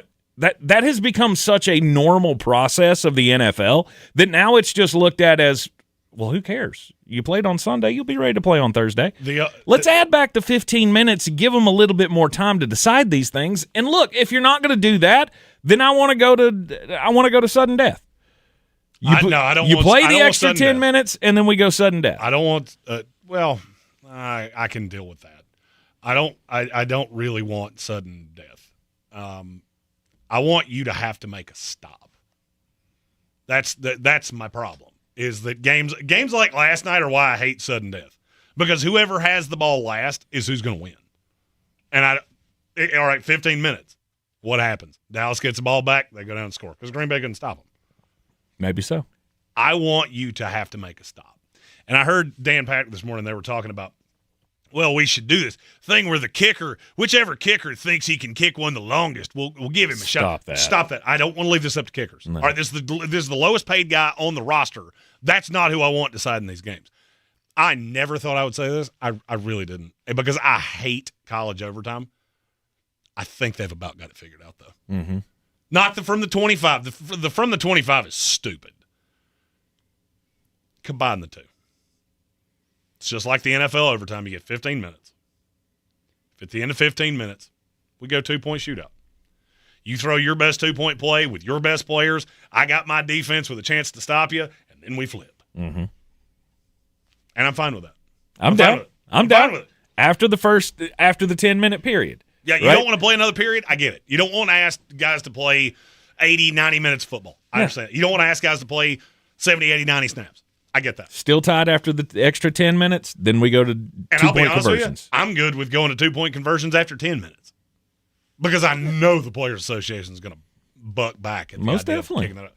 That's Most fine. definitely. I'm in. I don't want this coming down to kickers. I don't, because there's just too few of them that are any good. Right. You got Cam Little who can hit it from 70. This is another. McLaughlin hit one from 65 yesterday. Which is insane. This is a great time. And we didn't play in this, so Tank, if you could spare me 60 seconds here to go on a rant. Sure. I don't for the first day, and I couldn't tell you how long, I'm not wearing a watch. There are a handful of coaches looking specifically at Matt LaFleur and Josh Heupel. Mm-hmm. I need you to sit down in your office this week and take your watch off and just stare at it, because that's how a clock works. Because you don't seem to understand that. A second is a second is a second forever. And when you run out of seconds, there are no more seconds. You don't seem to get that. Josh Heupel, you have played with fire. You lost to Georgia because you didn't understand the clock. You should. I won't say should have. You could have lost to Mississippi State because you didn't understand the clock. He burned off 40 full seconds in a 2-minute drill trying to get down with a chance to win the game. They didn't get to the 45-yard line. That's 2 weeks in a row that you can't figure out the damn clock. And Matt LaFleur, you better be really good. I don't know if you handed a hundo to the clock operator. You could have run out of time last night with Jordan Love looking around going, I got to play. It's fine. You got 6 seconds on the clock. you got to snap it. No timeouts. So can we go a little faster? Yeah. Maybe a little faster.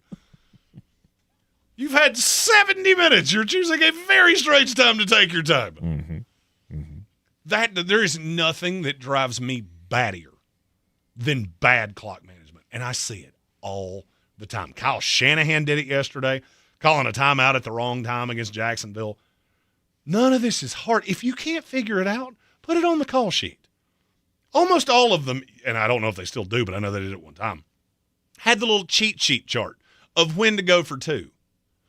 Put a little cheat sheet chart on your play call sheet of this is when we call a timeout, this is when we don't, and this is when we try to get up and run another play. When there's 8 seconds on the clock, that's not the time.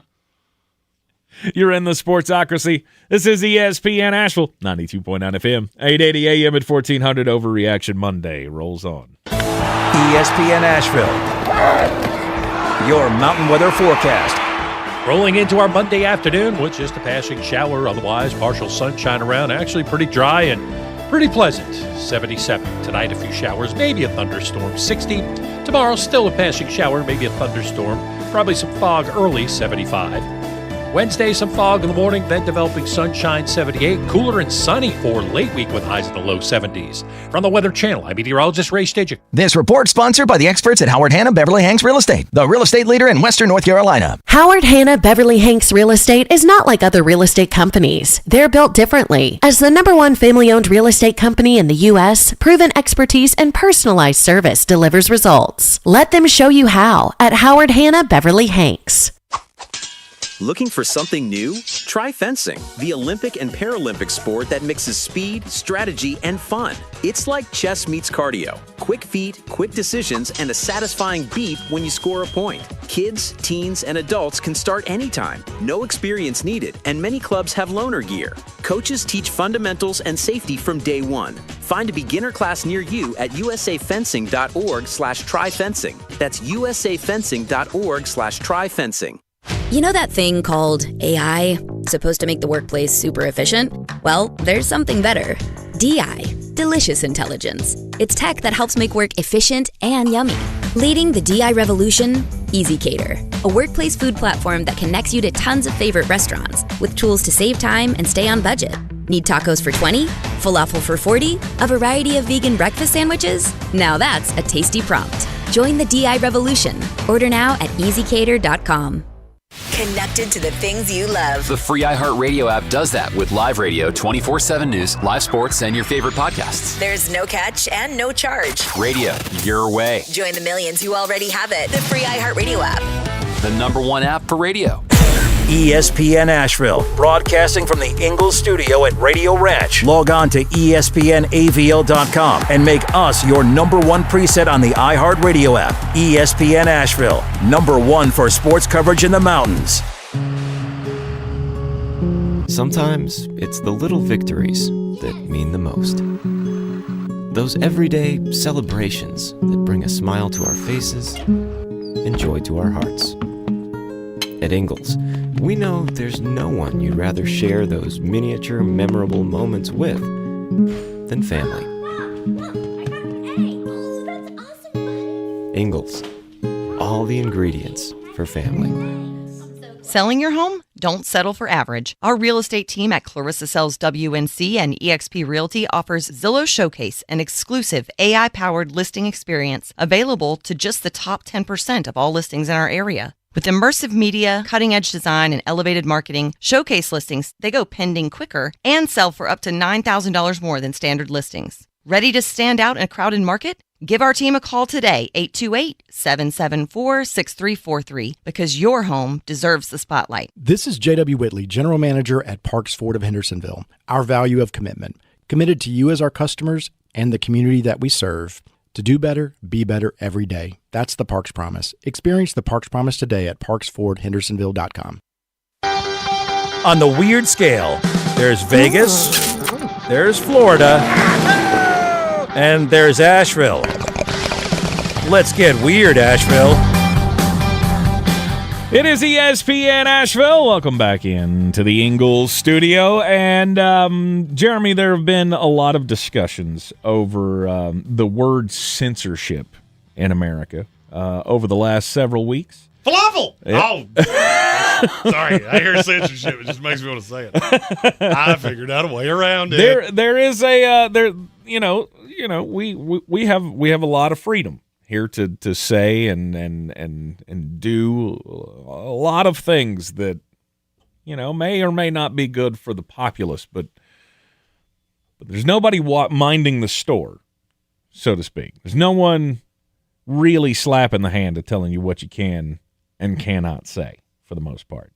Now, things are not the same over in the UK. They've got a little tighter reins on speech, especially when it comes to advertising over there. A social media post by a Manchester bar has now been banned from social media by the Advertising Standards Authority over there in the UK because this bar wanted to put out a funny advertisement for whatever they were doing that day. Mojo Manchester apparently is the name of the of the bar. And they put out a social media post a couple of months ago that said 1 tequila, 2 tequila, 3 tequila floor, and attributed that quote to a certain purple dinosaur that was popular in the 1990s. Because Wait, Barney was getting down like that? the social media post itself was a picture of a stuffed Barney lying on the floor. And they thought it would be funny because, a lot of their patrons grew up watching Barney the dinosaur, right? Barney was popular in the early 90s. We're all now well in our drinking age.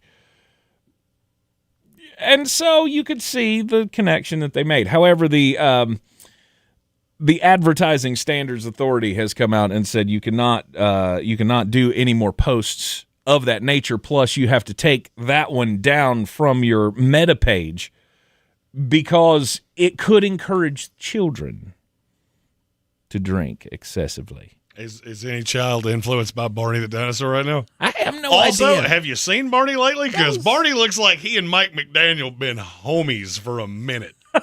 What? Barney and Chuck E. Cheese. They've gotten a little gaunt in their older age. Oh, Barney could encourage young kids to drink. Not because he's popular with any of them, but because he's bright colored. That's literally, it's bright colored, and it could draw children's attention. Okay, sure, whatever. I, for one, think it's hilarious, and, God bless America. I think it's hilarious that people in England think that Barney's still alive. I think he went to that same farm that Steve from Blue's Clues went to. My story is about... Neither one's actually dead. It's like that Marilyn Manson thing. It didn't really happen either.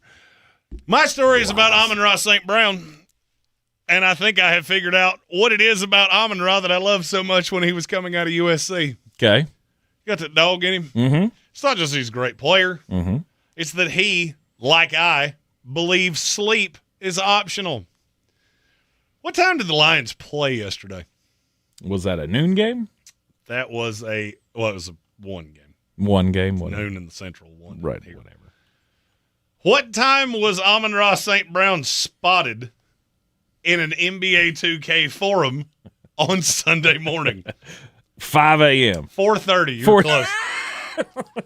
He was up playing 2K and had been doing it for a while. Oh, so it's not like he just got up for the early morning run and thought, I'll get in a quick game. Nope. Just do a quick sesh. He'd been active for a second. Huh. Then he proceeds to go out against the Cleveland Browns and cook them for 7 catches, 70 yards, 2 touchdowns. And that, boys and girls, is proof positive that some of us are just #built different. Mm-hmm. Kind of like me, my good buddy Amon-Ra. But honestly, like when you were playing, did you ever get a full night's sleep? Like before a big, Asheville High it's the game of the week on Friday night. Did you? I'm going to answer your question with a question. When is the last time you think I got a full night's sleep? Period. That's what I'm trying to say, though. Not even with, you got a big... Every big meeting that I've had since we've been doing the show, I haven't slept a minute the night before. Mm-hmm. It's just what I do. That's kind of a thing. And then it's almost like, after it's over, you go night-night. Yeah. Call it nerves, call it pep. You can call it whatever you want to. It's hard to get rest before a big event. You can figure out what I was going to compare that to. That's based on the fact I said after it's over, I'm going to go CB. Uh-huh. Sure. It's the excitement of the moment that just keeps you up. And then afterwards, you got that full release, and then everything you can just pass out. Get your CP time in. And he made it weird. I didn't say what. And he made it weird. It's your face. It's your face with the things you say. It makes it weird because now I feel gross, like I need to go bathe in Clorox. So let's move on to college football for a moment. For a moment here, I don't want to. I don't want that. College football's dumb. College football's stupid. Hey, and I don't want. Play your fight song. I don't want to talk about it. Where's your Georgie fight song? I'm not playing it. You don't feel like doing that today? I'm not playing it today because you know what? Kirby Smart ruined it for me. Kirby Smart ruined it for Yes, because he keeps hiring Mike Bobo, and I cannot understand why. I get that y'all are boys, but you know what? He can be Big Dom. He could be your security guy. I don't care. Whatever it is, I don't want him calling football games anymore. Listen, young kings out there. If you haven't found your young queen yet, you should find one that loves you as much as Mike Bobo loves screen passes. I watched that entire game going, but you got to go that way. Right. Because you're going this way, and you need to go that way. And then he does go that way, and the freshman drops the sure touchdown. whatever that dumbass call was on 4th and 1 at the 6-yard line, where y'all went, we're gonna go to the right. They'll never guess this one. Well, what's his face from Alabama went, y'all can't block me. This gonna hurt. What was his name? What's his name? LT Overton. Overton. Yeah, that's Yeah, I actually called out what they were going to do right before they did it. I went, this has that look of they're going to try to do that Josh Allen step to the left thing, and Gooner is going to get decapitated. It was so frustrating. So frustrating. Well, I mean, we talk about happy things. Hey, Ty Simpson looks like he could be a real-life, honest-to-God NFL quarterback. Against that Georgia defense? Sure. Gooner, on the other hand, Gooner does not. Gooner looks terrible. Huh. Almost feel like somebody said that. It's bizarre. You're going to get a lot of that today, as you do most Mondays here in the Sportsocracy. I don't care. All right, so Georgia lost to Alabama. Look at the rest of your schedule. How many losses do you see? Bearing in mind that if you lose 3 in the SEC and you're Georgia, you're probably still going to get it anyway. Right, 2. Ole Miss, maybe Texas. Maybe. Georgia Tech's not going to be a hoot. Mm-mm. I just don't care. Do I think you're a threat to anything? Oh, good God, no, but I've said that all season long. That ain't new information. Alabama looked better. Ty Simpson looks considerably better.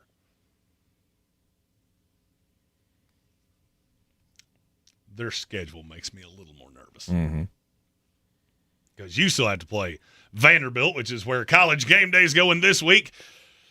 You just hate us, don't you? You couldn't come to Florida State, Miami.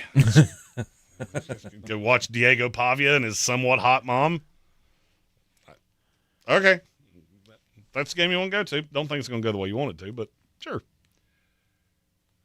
But you got to play Vanderbilt. You got to play Missouri, Tennessee, LSU, Oklahoma, and Oklahoma's probably after John Mateer comes back. That is a daunting schedule. If Alabama makes it to the playoff, they earned it. Sure. This is another one of those times that I'm not willing to make big, sweeping cruise ship declarations. Colin Green said, Jeremy, true or false, that's the closest my Bama team has looked like a Nick Saban coach team since he left. Yeah. But that wasn't a high bar. And that's the thing is that do I think all of a sudden Kalen DeBoer just figured it out? No. I think he's got a really talented roster that played up in a big game. And that explains to me why that line was so close. These teams are closer than I thought. And it was a fantastic college football game. But it was really a microcosm of college football's in exactly the same boat that the NFL is. I don't think any of these teams are special. Ohio State, they never struggled with Washington in that you thought they were going to lose. They just couldn't score. Right. And you look around college football right now, there's not a lot of really impressive quarterbacks. Indiana has one. Indiana struggled with Iowa, who couldn't score in a brothel with a pocket full of hundos. I mean, you won by 5. If you had to bet your house on a team right now, who would it be? To win it all? Probably Oregon. So to bet your house pick is the team that always falls dead flat on their face in any form of playoff. That kind of proves my point. Because mine would be Ole Miss, and they have the exact same problem. I still think LSU's good. I think Penn State will make it. I think Georgia might. This is going to sound really cyclical. I actually believe more in Georgia right now than I did before because I thought the defense looked okay. Your defense is getting better. Look, you looked terrible defensively for the better part of this year. You just played teams that couldn't score on you. That felt like they did yesterday or Saturday as well. The fact Alabama only scored 24 points is actually a credit to how good your defense is because they should have run you off the field. Because your quarterback was a joke and theirs was spot on. And that just kind of speaks to what good coaching does. But if you look around a sport where there really aren't coaches that you super buy into anymore, you got Kirby Smart and then what? Ryan Day, who, yes, he has a national title, but other than that 1 year, he's largely been a disappointment. Mm-hmm. That really opens this up when you take the Sabans out and the Urban Meyers out and all these coaches that have either kind of faded off into oblivion like Dabo, or you take out Saban and Urban. It's really wide open. The only thing I know definitively, James Franklin will always let you down. Yes. And can I just I'm going to put my draft hat on for a minute. What is it that you're seeing in Drew Aller? Because I cannot figure it out. I'm starting to feel like I'm listening to a Bad Bunny song, just going, what the hell is he saying? I don't know what it means. I've been waiting for that to come out all day. You know it's coming. What are you thinking? Anyway. No, the Bad Bunny thing, I get it. I know why you did it. I know exactly why you did it. He's the third just to highest. Piss us off? No, he's the third highest streamed artist on Spotify, and you pissed off Taylor Swift. Taylor Swift wanted to own her performance and a whole bunch of other things in the NFL. You remember Craig from South Park? Craig was my favorite character because Craig would just stand there and. That's what you get. I just love the fact that they apparently went from, hey, let's go get somebody everybody knows to, hey, let's go get this dude half of us never heard of. Oh, let's play fun game. Oh, wait, he was in a Corona commercial one time. I forgot. Well, you're old, so you don't count. You're already here. Your buying decisions have already been made. We're trying to influence the younger generation. Tank, let me ask you a question. So you said, let's get somebody everybody knows. Yeah. Who that is? No, Taylor Swift. That was already off the table. That story's come out this morning. That's they tried. That's what I'm saying. They went from that to, oh, let's go get this dude. Who's the next one? I have no idea. That there isn't one. Because the other contenders here were Miley Cyrus, who at this point, Miley looks like Mary-Kate and Ashley Olsen's long-lost sister. Or Adele, who sings impassioned love songs at halftime of the Super Bowl. And this is why I'm here. That was the choices? That was the last four from what I was told. When Taylor said no, they went Bad Bunny ahead of Miley and Adele. Tank, I believe there's a song that you can cue up over there because I am here to speak the voice of reason. The end of both hours we have left here, this second hour and the third hour. I'm going to try to be a uniter, not a divider. We have a very fractured country right now, and I feel like we need something to cling on to. And you know, it's too much to ask in 1 year. So I'm targeting Super Bowl LXII.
"38-year-old man that drinks Monster, Fireball, and vapes." So, yeah, take your Kyle comments and shove them up your keister because I am that guy. And I know it, and I embrace it.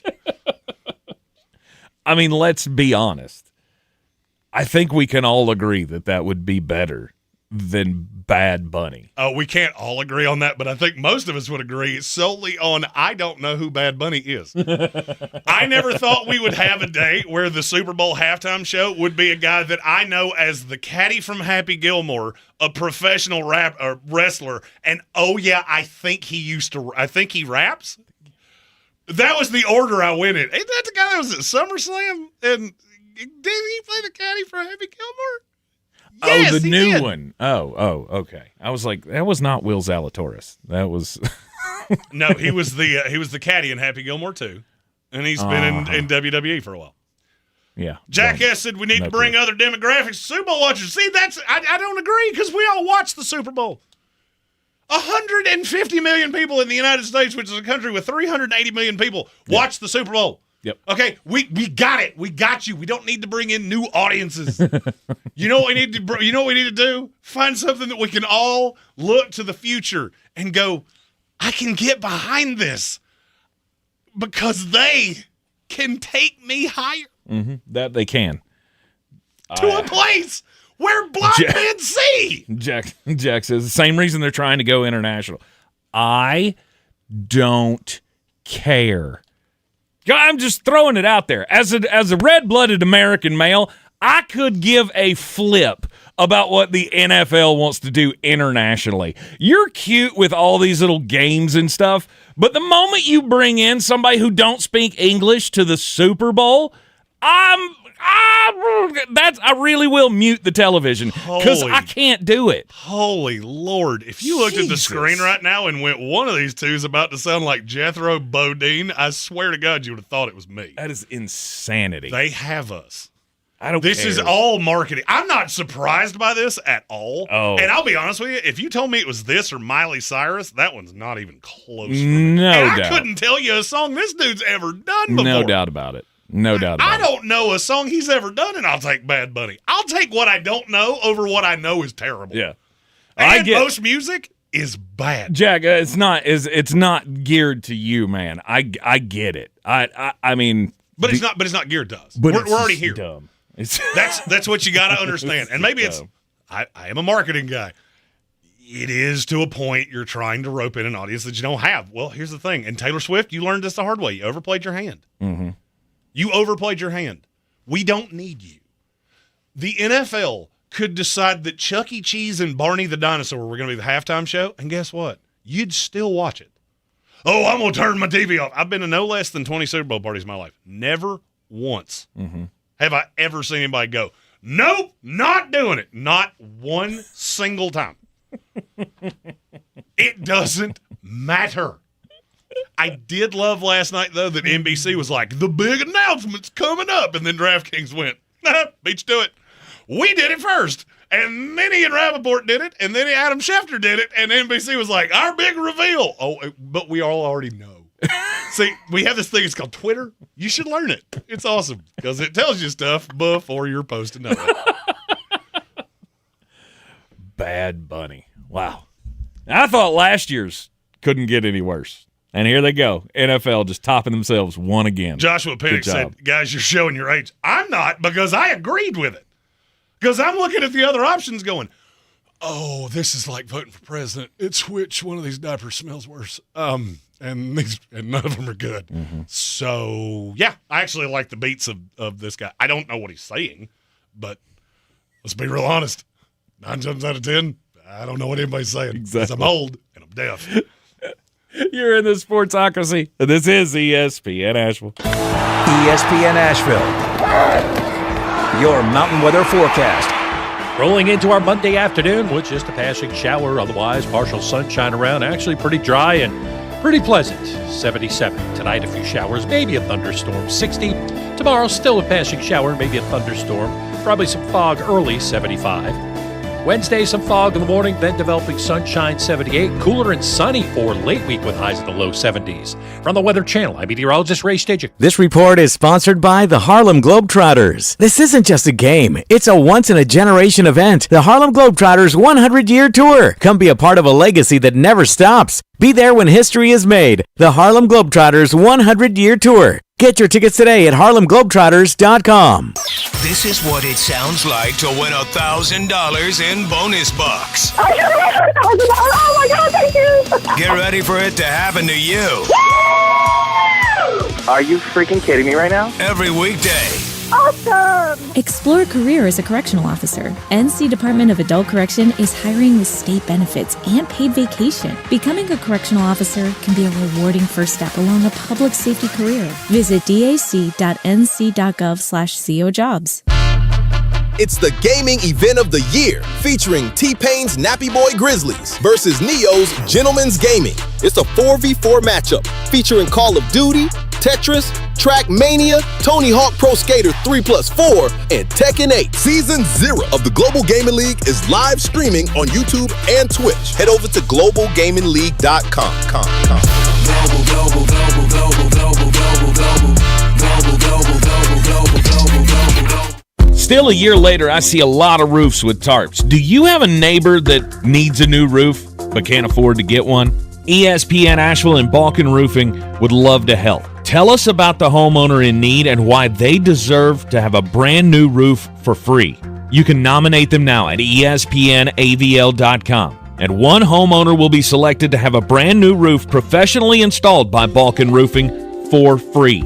Roofing for a reason with Balkan Roofing and ESPN Asheville. Do better, be better every day. That's the Parks Promise. Our mission, to improve lives with every interaction. This is JW, General Manager at Parks Ford Hendersonville. Experience the Parks Promise today at parksfordhendersonville.com. That's parksfordhendersonville.com. This is where it starts. Where your story begins. This is the trail you blaze yourself. And step by step, you get stronger, faster, better. This is where it starts. How will you finish? Ingalls, we're with you every step of the way. This football season, Bear Smokehouse Barbecue is where the fans feast. Catch every game Thursday, Saturday, Sunday, and Monday on big screens with booming sound, cold drinks, and the best barbecue in town. Bring your crew and tackle the game day grub package. A dozen wings, a pound of pork or chicken, a full rack of ribs, 3 pints of sides, and slider rolls, feeding 4 hungry fans. Whether you're cheering for touchdowns or just here for the ribs, Bears is the ultimate game day destination. Bears Barbecue in downtown Asheville, your home for football, where the fans feast. Now, your chance to win $1,000. Just enter this nationwide keyword on our website. Dollar. That's dollar. Enter it now. Go to espnavl.com to play, and good luck. From the Ingalls studio, WPEK Fairview, WMXF Waynesville, W225CJ Candler, the #1 preset in your car, and the new and improved iHeartRadio app. Free never sounded so good. Live from the Ingalls studio. I can't wait to play with myself every day. The Sportsocracy. Damn the devil to hell! Let the big dog see! Let him on the field! Come get you some of this. Fire them cannons! By golly, put more powder in those things. He couldn't take any more disappointment. Oh my God. The Jets killed him.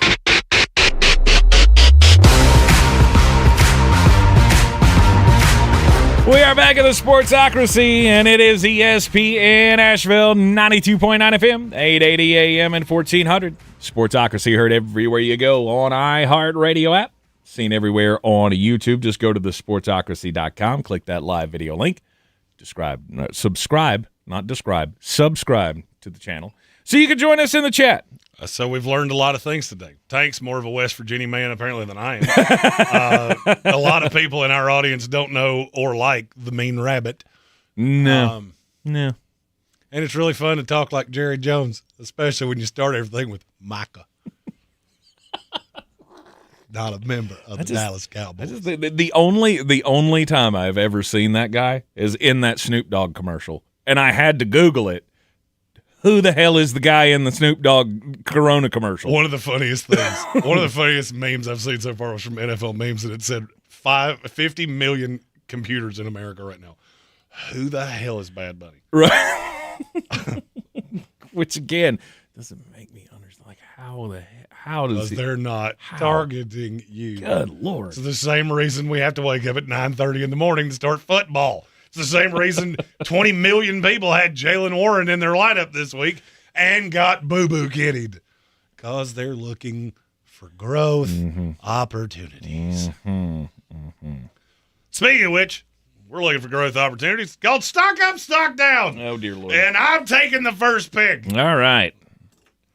Go ahead. You don't have a, I mean, I know you got the Georgia fight song over there, but you got the other one? This one? No, that was not the one. That is not the one I was looking for. Oh, I'm sorry. I thought that was the one you were looking for. Which? No, I was looking for that one of the old Alabama Crimson Tide. Oh, I don't have that. Stock up, Alabama. Let's go. After we just crushed Kalen DeBoer, to come in and do that on a national stage on the road, you shut up that we hadn't lost a home game in 30. 33. It's all done. Yeah. It's all done. You came in and showed that the imminent demise of the Kalen DeBoer era is not here. Now, what do you do with it from here? Because I think now Ty Simpson is playing like a legit big-time quarterback. It helps that we're in an era where I look around and go, well, the only one that I trust fully plays at Indiana, and the only one that I really trust about 90% plays at Oregon. You're in that tier with Joey Aguilar and Thomas Castellanos, and you're ahead of Drew Aller. Although right now I trust a lot of things more than I trust Drew Aller. Alabama has the talent to compete. Do they have the talent to win a national championship? Everything's going to have to go right. Right. Everything. Yeah. And you're going to have to get Ryan Williams back on track. Is he the youngest player to ever peak in the history of football? Because I think he peaked at 18. Because he just doesn't look like the same guy anymore. I would argue he's the third best receiver on that team. Yeah. Because I think Bernard and Horton are both better than him right now. Bernard especially. No doubt. Jeremy Bernard's really good. And you got enough talent on that defense, you can compete with anybody. You have a daunting schedule. But you've got one loss to a Florida State team that I don't think is a bad loss. And you got a chance. You have to get through this murderer's row with only 2 losses. But you put yourself back in the conversation with a good win. So stock up, Alabama Crimson Tide. Yep. My stock up for the overall weekend was from the same conference. It is one Lane Kiffin and the Ole Miss Rebs. I thought about taking him first, but I wanted to take a shot at you. And look, that's fine. You can. Did you hear what he said after that game? I most certainly did, and that's one of the reasons why he is a stock up for this week. Winner. Need to find wit and see if we covered that over. First of all, it's not how you use that term, but I know where you were heading, and it still counts. Yes. He was looking for wit after the game was over. I was really hoping that there was going to be a meeting, but there was not. They followed them both to the tunnels on the cameras, hoping that they were going to cross paths at some point. But, yeah, Ole Miss takes down LSU 24-19, and all of a sudden, they're the team to beat. All of a sudden, people like Jeremy are saying this might be the best team in college football. And look, Trinidad Chambliss, he's making a name for himself. Austin Simmons, I hate to break it to you, but you got Wally pipped. You had to sit down for an injury, and you got replaced. I thought this was insane when I saw it the first time. If I had to make a futures bet right now on who's going to win the Heisman, I'm not sure I wouldn't be betting on Trinidad Chambliss. He's plus 1,600 right now. The guys in front of him are Dante Moore at Oregon. You know how I feel. I like this Oregon team a lot. Yep. I like Dante Moore a lot. Yep. Ty Simpson's 2. Let me repeat that. Ty Simpson, the guy that I, honest to God, looked like I thought he was blindfolded against Florida State, is 2. Fernando Mendoza's 3. Carson Beck's tied for 3rd with Jeremiah Smith, and then Trinidad Chambliss. Well, that's the Alabama bump. You got to get the Alabama bump. Julian Sayin is up there, which is comical to me. I think Ole Miss has a lot of pieces here. They check more boxes than any team that I've seen. Most certainly. And Ole Miss with the win over LSU moves up to, what were they, 4th this week? 4. Yeah. That should tell you a lot that there's that much volatility in the rankings. Well, again, it goes into who's perfect. Nobody. There ain't nobody that you look at and go, they're going to run away with this, or they're by far the number one contender. Ohio State is up there because of last year. And they'll stay there until they prove otherwise. But it's not like it doesn't feel like it's out of reach for darn near anybody. Stock up for the Ole Miss Rebs moving into the top 5 this week. And then I'm going stock down for one James Franklin. Oh. Because you did it again. And you keep doing it over and over again. And at this point, I am kind of shocked that we keep highlighting the fact that you do it over and over and over again. When was the last time that this team got a big win? Was it Ohio State 5 years ago? It's been a long 6 years ago? Whenever that was? Do you know the answer to his record against ranked teams, top 10, top 5? I do not. I'm going to tell you the number of games. Mm-hmm. I want to see if you get how close you can get. Okay. 43 games against ranked opponents since he's been at Penn State. I will say he's how many games? 43. 43. So I'll say he's 33-10. 15-28. No way. Against just ranked ranked teams. I was thinking there would be a bunch of like 20 ranked teams that he beat. Wow. Top 10. 25 total. 3-22. Missed it by 1. He's 4-21. Top 5. This is the most. How many? 16. 0-16. 1-15. 1-15. He's beaten one top 5 team in his tenure at Penn State. That's not good. Just awful. He just can't win big games. James Franklin and Tommy Bowden are the same guy. They can get you up and around there, but you are no threat. No.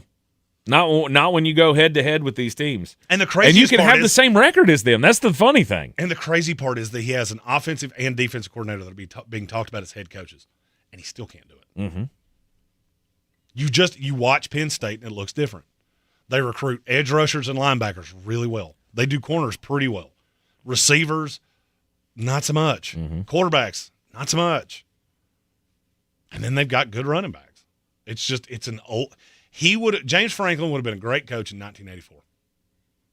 And I thought about this the other day. You know who, and to me, this is the perfect apples to apples comparison. Yeah. He's Barry Switzer. Okay. It's exactly who he is. He'd have been a great coach in 1978. Unfortunately, the game is so much different now, and he's just not. Yeah. Sad part about it for me is that I do feel like he's a good coach. Not a great coach because he can't beat the great teams, right? But at some point, this is going to end badly. Because I don't think Penn State can continue to go down this path of just losing big game after big game after big game after big game. Because I keep asking who you're going to replace him with. Because anybody that you know is better is not taking your job. And everybody else is just a guess at best. Mm-hmm. My next one is a stock up, and it was already pretty high for me, for one Jaxson Dart, Esquire. I think there is a better than zero chance he ends up winning Rookie of the Year. Because, look, that Giants team is going to win some games. They're going to be annoying. I'm not telling you they're going to the playoffs. I'm not telling you a threat. I'm not telling you anything like that. And Jackass has a point. Did you see his post about Madison Beer? Yes, I did. And it made me like him even more. What, the Jaxson Dart, that Justin Herbert's girlfriend was coming to town? Oh, no. So Jackson's game day tomorrow post was a picture of Madison Beer sitting in the front row in SoFi. It was just her in the background, and he put a little caption that said, "Game day tomorrow," which is a total double bird to Justin Herbert, and then he went out there and beat him. I love the kid. I've loved the kid since he looked at me and said, "You want to play rock, paper, scissors?" I can't help it. That's the kid I want. That is the kid I want. And everybody I've talked to that's been in a room with him says the exact same thing of, good Lord, I love this kid so much. The question is, but how many games can they win? 7. 7? They go 7-10 after how they started. Brian Daboll keeps his job. Maybe so. That seems like a tall order, but okay. Because they got to do it now without Malik Neighbors. And that's going to be rough. They did in the second half without Malik Neighbors. You got to understand that didn't really change. Yeah, but but LA gave you 2 scores by giving you the ball. LA didn't give you squat. You turned them over and wound up with the ball inside the 20-yard line twice. That didn't have squat to do with Malik Neighbors. Trust me, I wanted it to because I loved him this week, and it did not go my way. Okay, I got to play you. I'm going to steal your line. I'm going stock down Brian Kelly. Mm-hmm. You're so close. But he's James Franklin. You cannot win these games when you come up against an opponent that's your level or better. And now LSU, that's a different story. Penn State's not doing better than James Franklin because there's just not many guys out there that are better. Right. LSU might be the most attractive job in the country.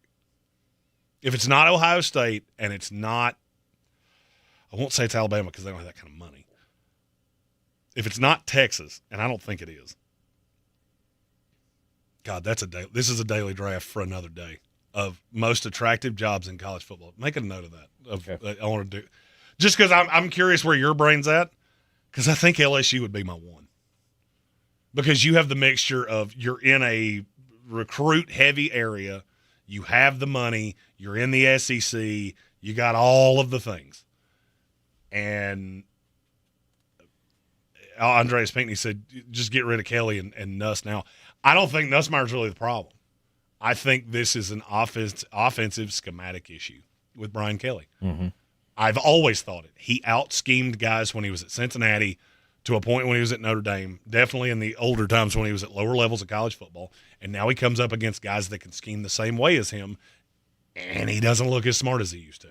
And it looks bland and vanilla, and it's just not great. Yep. So, stock down Brian Kelly. Okay. Where to go next? Well, here's the thing. I so want to put Mike Bobo on this list. Screw it, I'm going to. I've so had it with that guy. I think it's funny that you thought his stock was ever up. I swear to God, it just keeps going down. Like from the moment he gets hired to the time it finally just ends blissfully. Why? What? Why do we continue to do this? Why do you continue to run an offense that can only go sideline to sideline, or only wants to try to go sideline to sideline? Because I know your quarterback's not that bad.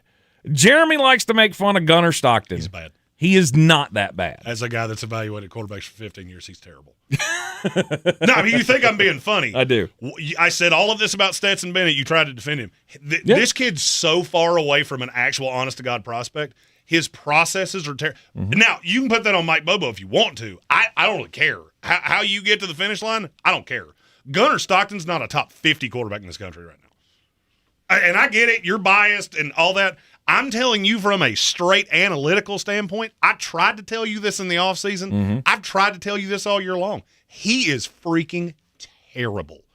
It is almost comical how bad he is at getting through progressions. And I guess this is why I'm a little reticent to agree with you on Mike Bobo. Mm-hmm. I don't necessarily think this is his fault. I think it's just that you don't do a great job of recruiting quarterbacks. Because think about it. Stetson Bennett won all those games. Mm-hmm. Did you really think it was Stetson, or was it a defense that was very opportunistic and he fit into that, and it was fine. But he wasn't a high-level pro prospect. Carson Beck's No, he not wasn't a high-level pro prospect. prospect. He's a hell of a college quarterback, though. And I mean, dude scored big points, made big throws, made big plays, ran it. I mean, he had all of the tools to be a good quarterback in college. I'm going to tell you the rule that I've always used with quarterbacks. Put them at Vanderbilt, what happens? I call it, literally, I've done this for 20 years. I call this the Jay Cutler rule. If I put you at Vanderbilt, how many games do you win? Because I always said Stetson Bennett would be 3. Gunnar Stockton, I genuinely think it'd be 0. I don't think he would win a game. That's how bad I think he is. Wow. I watched that entire game against Alabama and went, you're better at so many levels, and you are so much worse than T.J. Simpson that it's – or Tyson. T.J. Simpson? Yeah, I don't know who T.J. Simpson is. I don't either. He works for Bad Bunny, I guess. Because I don't know who he is. He's so much worse than Ty Simpson, it's comical. It's a joke. And you did it with Carson Beck. And weird. Carson Beck goes to Miami, and all of a sudden he looks better. Still not great, but he looks better. I just the offensive scheme and the offensive play calling for Georgia just absolutely kills me. And you gave away that game. The thing I would be cautious of, and now I don't disagree with you on Mike Bobo. I've always thought it was kind of funny he was still employed. Be careful what you ask for. If Gunnar Stockton starts pressing down the field, you will turn the ball over an insane amount. His eye discipline's awful. We'll see. I mean, I don't think we will see. I just find Mike it Bobo funny. can't do it. I've always found this funny. You trust me on quarterbacks for 136 schools. You don't trust me on Georgia, and that's always been comical to me. You've never disagreed with me on any other quarterback at any other school, and that's now 3 for 3. I was right on Carson Beck. I'm right here. Stetson Bennett, I still maintain if he had played anywhere, that's how good that team actually was. I put that Georgia team in line with LSU. Just they were defensive, and this was offensive. Gunnar Stockton's terrible. I don't even know who your backup is. He should play. That's how confident I am of this. Okay. I don't care if it's Jaden Rashada who can't play at Sacramento State. That should be your starter over what I see out of Gunnar Stockton. All right, you're in the Sportsocracy. This is ESPN Asheville. It is Stock Up, Stock Down from the weekend. We'll be right back. Our 2025 iHeartRadio Music Festival, presented by Capital One. Streaming only on Hulu. Beginning Thursday. Jelly Roll! Hi, this is Ed Sheeran. LL Cool J! Brian Adams. Make some noise for Tate McRae. Hey, I'm Sammy Hagar. Mariah Carey! We have Maroon 5. Good evening. Hey, this is John Fogerty. Tim McGraw!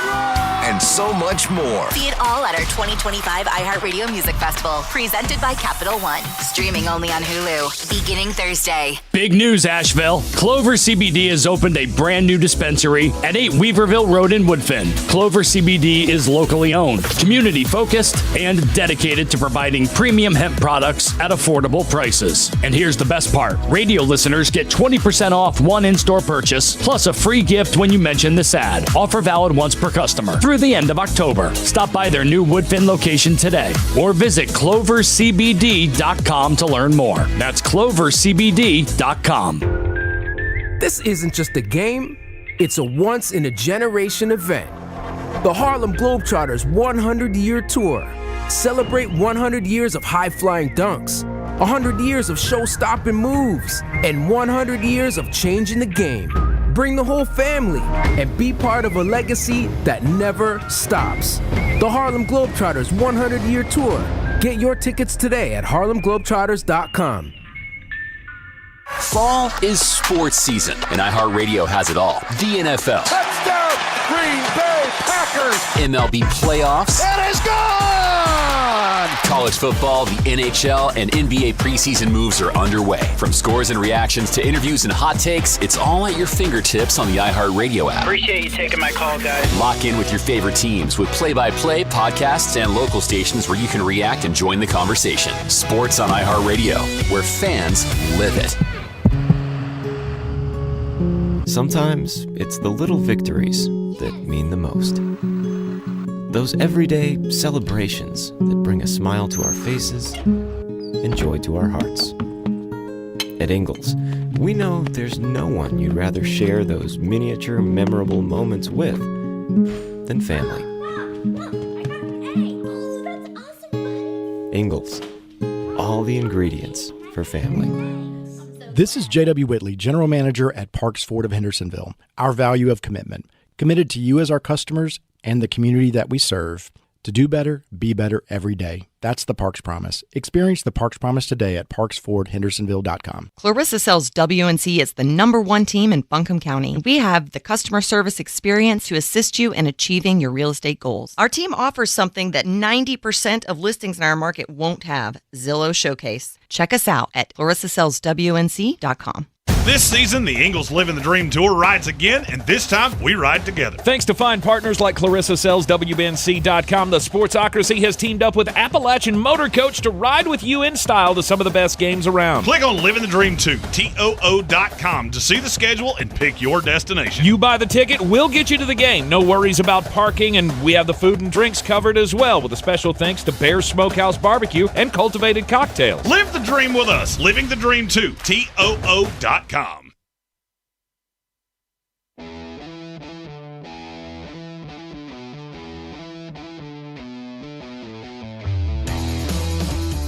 It is ESPN Asheville. It is an Overreaction Monday. And it is daily draft time as we are doing stock up, stock down from the weekend, as we do every Monday of the football season.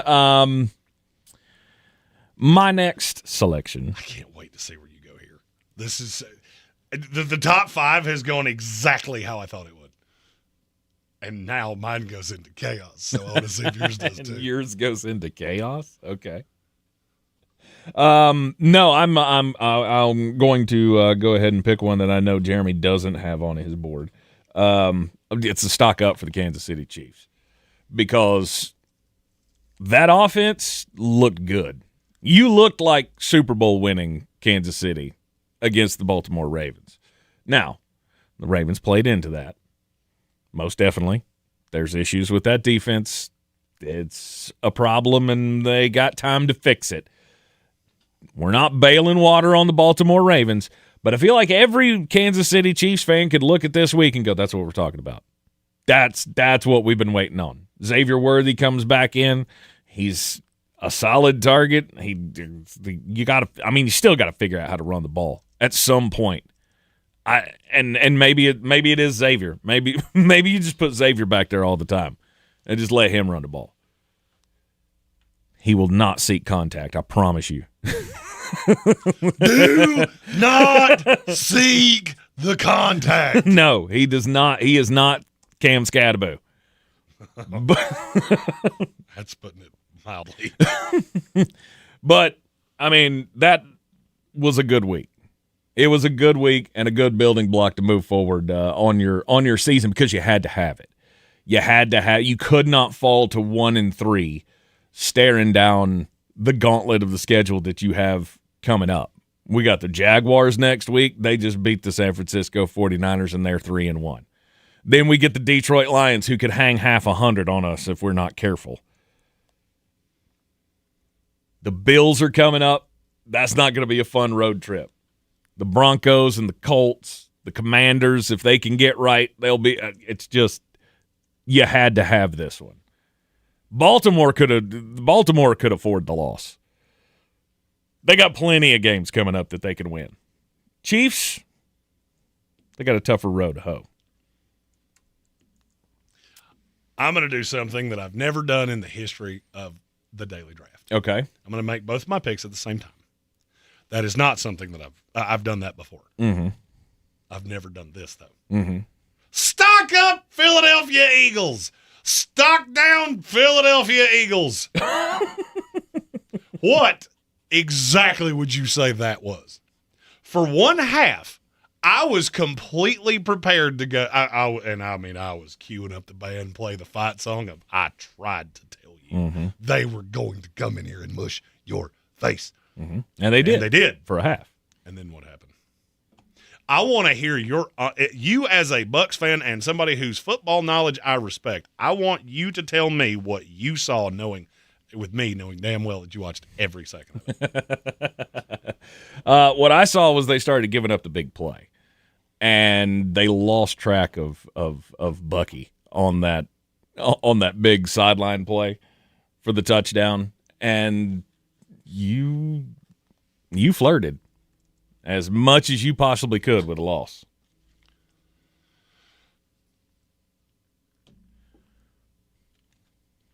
I find it funny that the defense is what you're talking about. That the Eagles' defense is what I'm talking about? Mm-hmm. How many yards did the Philadelphia Eagles have in the second half? 50-something. Wasn't it? Lower? 40-something. They didn't complete a pass in the second half. That's almost impossible to do. The offense fell apart.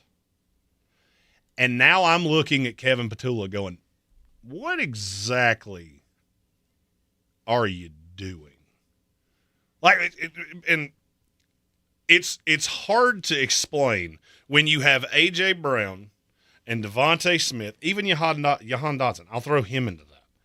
With Dallas Goedert, Grant Calcaterra, Saquon Barkley. For your offense to be comedically bad, A.J. Brown to start posting cryptic things on Twitter of when you feel underappreciated, just slowly back away.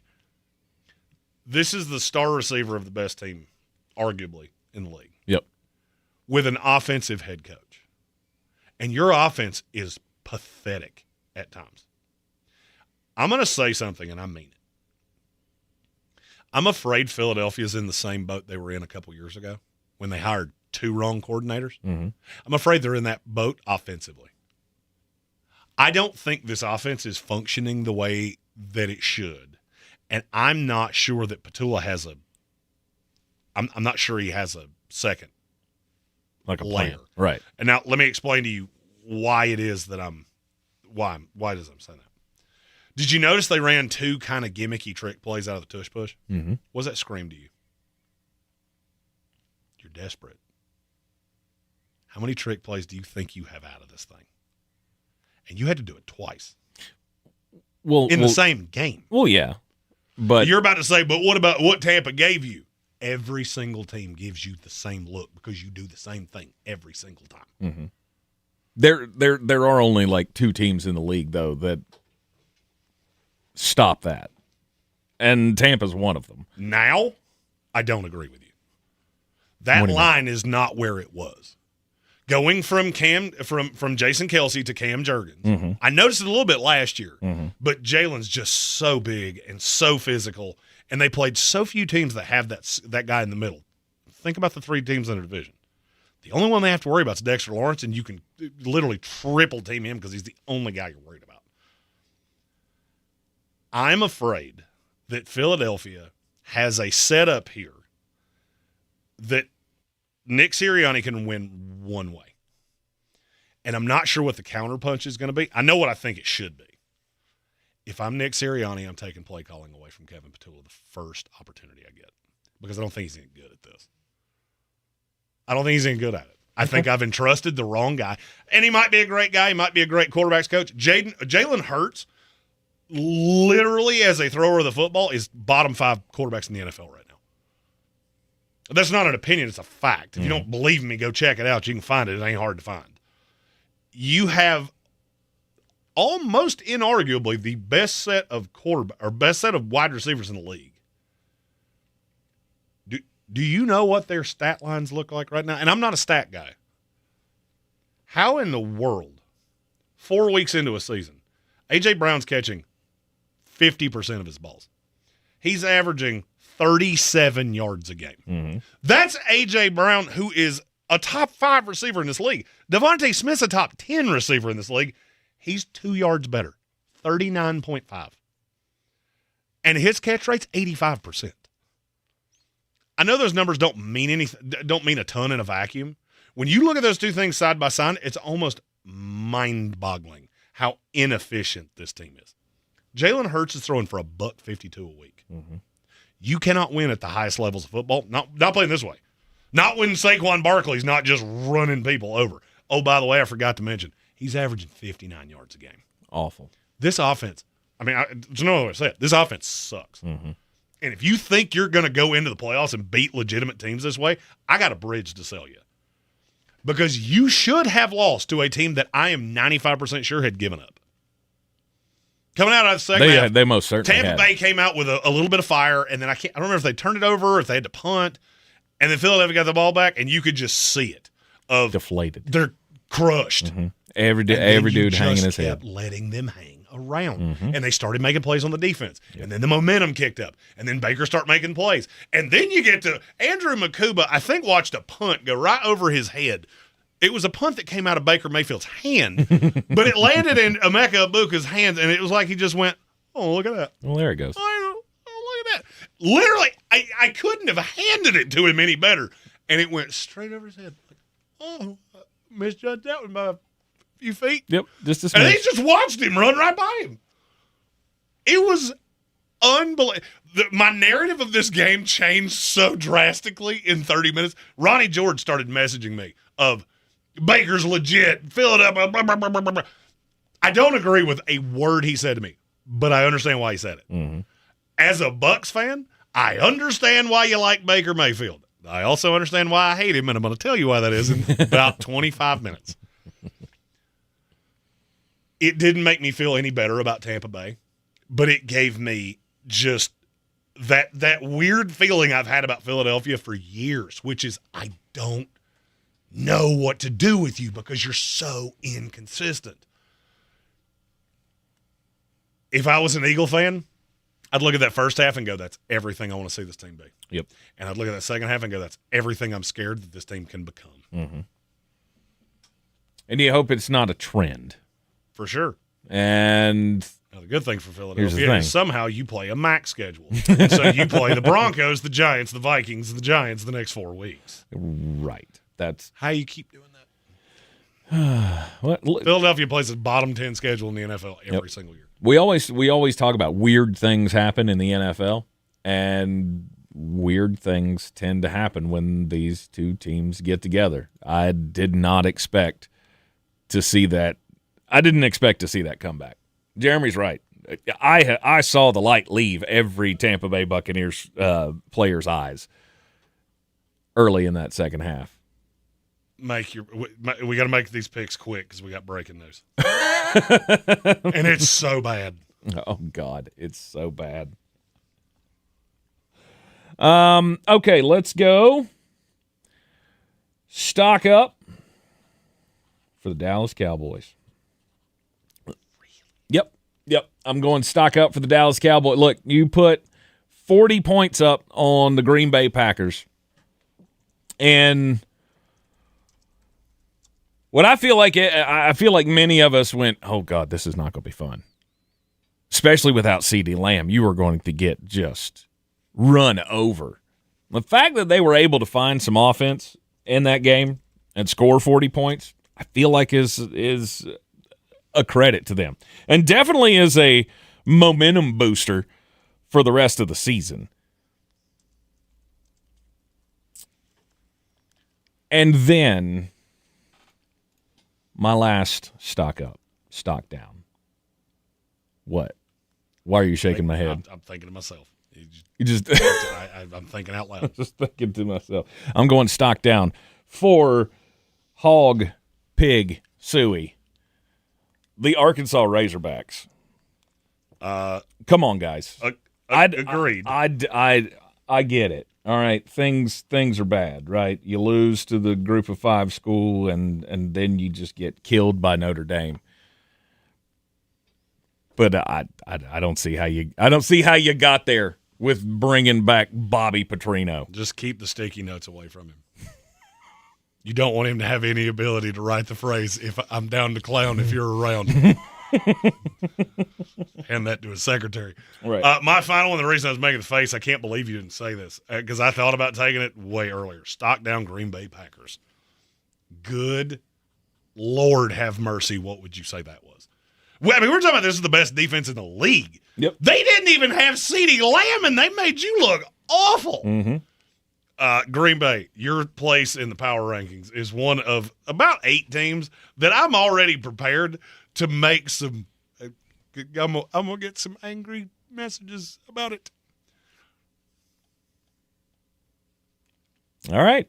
Breaking news. Breaking news. Who's gonna break?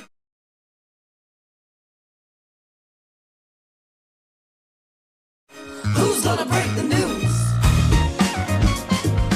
This just dropped from Adam Schefter. Nnamdi Madubuike, done for the season. Oh, dear. With the neck injury that's kept him out. No, man.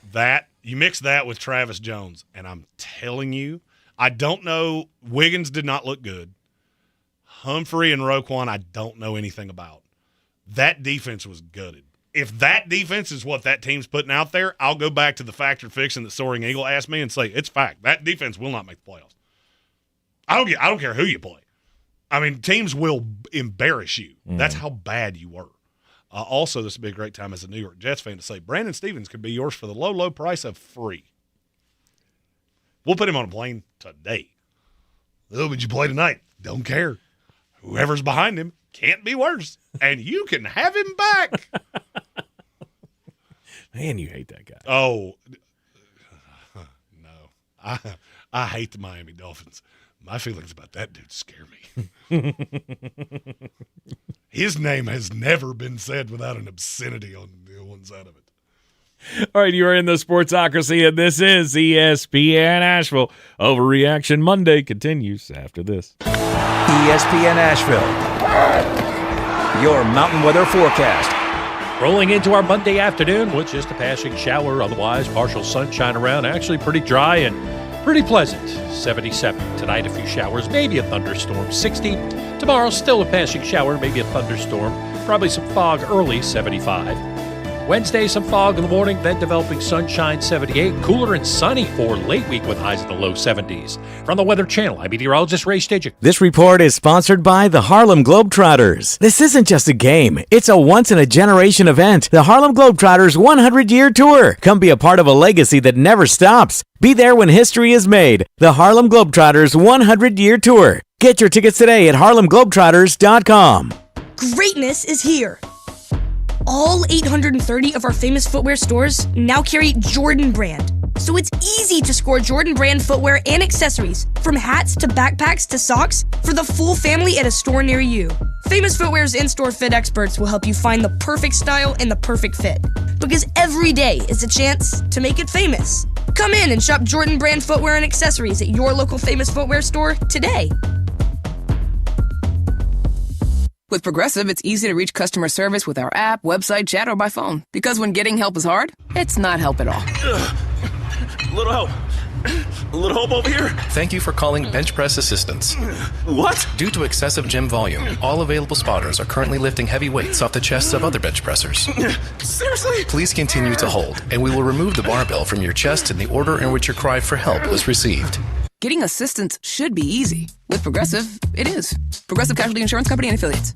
The free iHeartRadio app makes your car radio jealous. Live radio presets, lyrics for songs, and the most podcasts on the planet. Plus, it all fits in your pocket. Your car radio can't do that. Make sure the free iHeartRadio app is on your smartphone now. The #1 app for radio.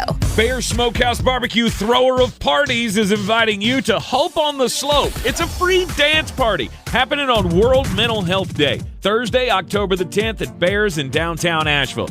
Get moving with Euphoria's dance instructors, vibe out with DJ Lyric, and celebrate the power of music, movement, mental health, and community. It's all happening at Bears, supporting Bears Foundation Linked for Life, bringing free therapy to Asheville's food and beverage workers. Learn more at bearsbbq.com. This is where it starts, where your story begins. This is the trail you blaze yourself. And step by step, you get stronger, faster, better. This is where it starts. How will you finish? Ingalls, we're with you every step of the way. Sure, you know Appalachian Motor Coach is the official shuttle sponsor of the Living the Dream Tailgate Tour. But did you know that they can get you anywhere in style? Weddings, bachelorette parties, corporate gatherings, family reunions, Appalachian Motor Coach makes the ride part of the fun. Luxury seating, climate control, and none of the stress of parking or driving. Appalachian Motor Coach gets you there relaxed, on time, and ready for the party. For more information, visit them at AppalachianMotorCoach.com. Appalachian Motor Coach, the best memories start on the ride. It is the Sportsocracy. Time for the most important message of the day. Don't do crimes. Jeremy, what would you say? I don't know why this isn't a bigger story. I think I know what you're talking about, but I'm not positive. I did. This is the story that you alerted me to earlier today of this rapper, David. Who spells his name with a 4? Yeah. That's an insane story. This is one of the craziest stories I've seen in a while. And it's one of those, look, we don't know the facts, but I will tell you the facts of this case are one of those things that you just go, I mean, I'm not trying to cast aspersions. I'm not trying to, none of this makes any sense. So, just like Bad Bunny, I do not know who David is. I don't know his music. This one I don't. I don't. Actually, my wife and I were playing this playing song quiz on our TV last night. We like to, we like to play that name the tune game on your TV. And one of these came up, and I remember looking at her and going, "That guy spells his name with a 4." That's the only thing I know about him. So, but now I feel like I know way too much about him. And so while he's been on tour, his Tesla has been missing. Mm-hmm. They found the Tesla back on September the 8th, and it was towed to a lot there in L.A. Inside the trunk of the Tesla, they found the dismembered body of a 14-year-old girl. It's a very sad story. It is a horrific story. The girl is a teen runaway named Celeste, who allegedly she and David have been having some kind of a relationship for 2 years. For 2 years. He had told his friends that she's her 19. body was found the day before her 15th birthday. So that makes this even more gruesome of a story. But again, I'm going to ask the question, how is this not a bigger story these days? Like, is our is our news cycle that insane that a story like this gets very little air? I haven't heard about it. I think the reason is that he was out of the country, and a lot of people don't know who he is.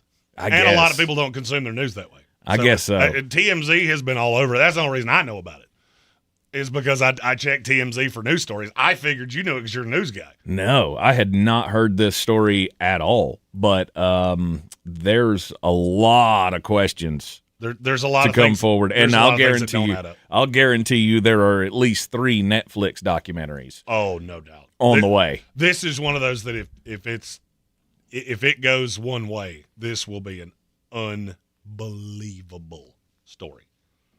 So sad. Stephen Tao sent me this story, and I willfully didn't tell Tank because I wanted to see your reaction as I told this in pieces, because it gets worse as it goes. Mm-hmm. And I'm just going to – it's from people.com. I'm just going to read it verbatim. A teacher at a Texas high school was investigated by the school district after feeding an ailing kitten to a snake in her classroom. Okay. Is there any path that I can go here that makes this make sense? No. Tank, you're evil shell. I'm sorry. I'm not laughing that the cat would. It's just, how can you be that dumb? Wow. In front of the children. It gets worse. So apparently, one of the children was so scarred when they saw this. So the kitten was from the teacher's cat. She had brought 4 in, did this in front of the class. Then a student said, "I'll take the other 3 that later died," which is just an aside in the story. I'm just reading the story. Okay. Then the parent of the child goes to the school board, tells them what happened, and the teacher's response was, "You can't save them all." How the hell is this person a public school teacher? You fed a cat to a kitten to a snake in front of an elementary school class. You lunatic. That is terrible. I swear, if I had any more children, I would homeschool them. Wow. You can't. That's authorities. That's an ice cold take right there. You can't save them all. Let the school deal with it because she didn't actually commit a crime. Which the fact that there's no crime in that is shocking. No, there's no crime in feeding an a animal to a snake in front of an elementary school class. Well, that should be a crime. Now, see, the setting makes it much worse. The setting does make it much worse. But I mean, there is no falsehood in what the teacher's saying. You can't save them all, and sometimes in nature, the smaller ones get sacrificed for the healthy ones, and we all understand that. You don't mentally torture an entire generation of children in your town by feeding a kitten to a snake in class. Look, I'm all for the harsh realities of the world and explaining those to children at the right time. That ain't the right time. I mean, look, if it was a rat, nobody'd be saying anything. But the fact that it was a cat or a kitten, that's a problem. It's really. It doesn't really matter the setting. Oh, it 100% does. This wouldn't even been brought up if it was a rat. If she had fed that snake a mouse in the middle of class and somebody had a problem with it, you'd have gone to the principal and the principal would have been like, "Yeah, but snakes eat mice, right?" No, but that's not what I said. What I said was the setting is not. The settings makes it worse. I don't think there's ever a correct setting to do that. You're just kind of a lunatic. And the thing that bothers me is that you're a public school teacher. And the saddest part is this is about the 40th story this year I've told. This might be the most disturbing. No, it's sadly enough not. Mm-mm. I thought of two immediately. There are actually more as soon as that came out of my mouth. Mm-hmm. Stop hiring weird people to teach children. It's making them boo-holes. And I'm mad about it, and that's the next segment. Mm-hmm. We finally I got to get my mind right to not say wordy nerds, because there's so many people that I want to say wordy nerds to. And then here's how I'm going to set this up. There are a grand number of people in this world that have sat behind a keyboard for way too long and have never been open palm smacked in the mouth. I'm going to give you 5 examples in the next segment, and they're all from sports. ESPN Asheville, your mountain weather forecast. Rolling into our Monday afternoon with just a passing shower, otherwise partial sunshine around, actually pretty dry and pretty pleasant. 77. Tonight, a few showers, maybe a thunderstorm. 60. Tomorrow, still a passing shower, maybe a thunderstorm. Probably some fog early, 75. Wednesday, some fog in the morning, then developing sunshine, 78. Cooler and sunny for late week with highs in the low 70s. From the Weather Channel, I'm meteorologist Ray Stidgick. This report is sponsored by the Harlem Globetrotters. This isn't just a game. It's a once-in-a-generation event. The Harlem Globetrotters 100-year tour. Come be a part of a legacy that never stops. Be there when history is made. The Harlem Globetrotters 100-year tour. Get your tickets today at harlemglobetrotters.com. This is what it sounds like to win $1,000 in bonus bucks. I got $1,000. Oh my God, thank you. Get ready for it to happen to you.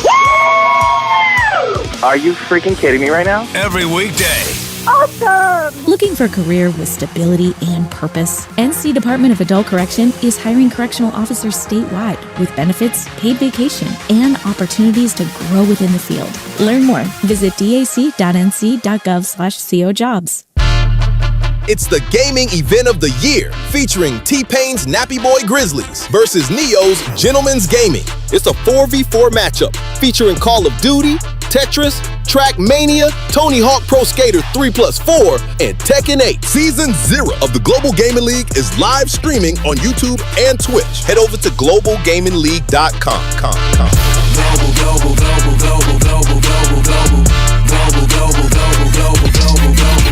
Big news, Asheville. Clover CBD has opened a brand new dispensary at 8 Weaverville Road in Woodfin. Clover CBD is locally owned, community focused, and dedicated to providing premium hemp products at affordable prices. And here's the best part. Radio listeners get 20% off one in-store purchase, plus a free gift when you mention this ad. Offer valid once per customer through the end of October. Stop by their new Woodfin location today or visit clovercbd.com to learn more. That's clovercbd.com. This isn't just a game, it's a once-in-a-generation event. The Harlem Globetrotters 100-year tour. Come be part of a legacy that never stops. The Harlem Globetrotters 100-year tour. Get your tickets today at harlemglobetrotters.com. Cats are masters at using up their 9 lives, like chasing laser pointers into walls or jumping onto high shelves. But the one thing cats never do? Text while driving. So be like a cat and protect your one and only life. Don't text and drive. Don't drive distracted. A message brought to you by iHeartRadio, the National Highway Traffic Safety Administration, Project Yellow Light, and the Ad Council. This football season, Bear Smokehouse Barbecue is where the fans feast. Catch every game Thursday, Saturday, Sunday, and Monday on big screens with booming sound, cold drinks, and the best barbecue in town. Bring your crew and tackle the game day grub package. A dozen wings, a pound of pork or chicken, a full rack of ribs, 3 pints of sides, and slider rolls, feeding 4 hungry fans. Whether you're cheering for touchdowns or just here for the ribs, Bears is the ultimate game day destination. Bears Barbecue in downtown Asheville, your home for football, where the fans feast. Dirty turkey shark back flat. I'm as mad as hell, and I'm not gonna take this anymore. Shark back flat. Good. Let the hate flow through you. I've tried to keep my mouth shut about this for the last few weeks, but this weekend was enough that I just can't. Because I'm a sports guy, so all of the nasty things that people say to each other online, all the nasty things that people do, I've tried to keep my mouth shut about this. Over the course of one sports weekend, we had the entire crowd at the Ryder Cup screaming falafel you to Rory McIlroy. We had fans at Virginia crash the field that led to 19 of them winding up in the hospital, one of whom goes full stone cold stunner beside Thomas Castellanos on his way off the field. Liam Cohen screams, "Keep my name out of your mouth," to Robert Saleh, who would beat him like a redheaded stepchild while he was hiding behind Walker Little.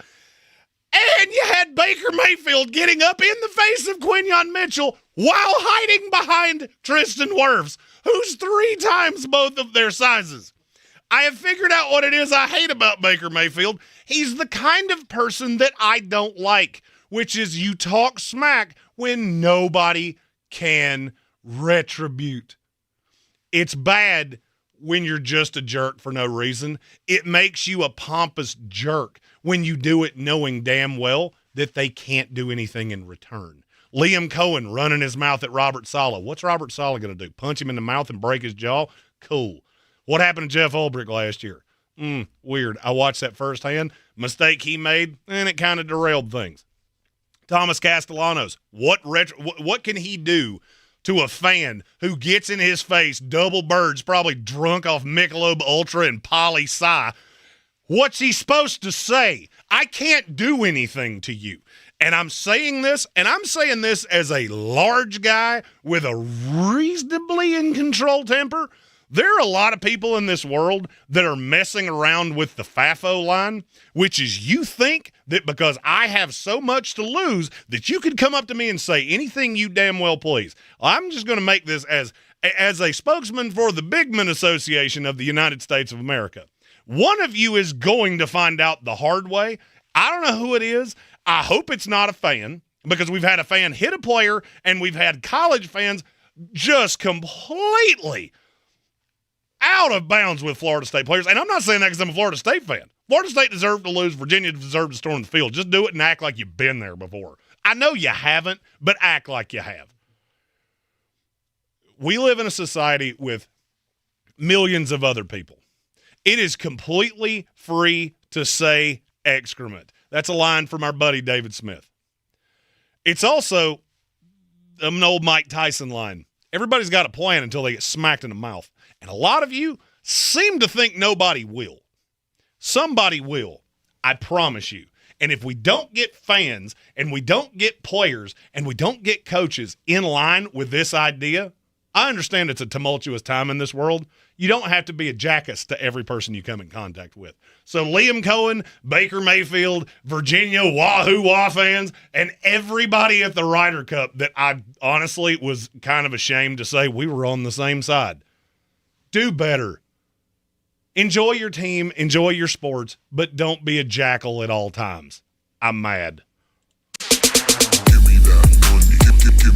All right, we got a super chat on the way out the door here.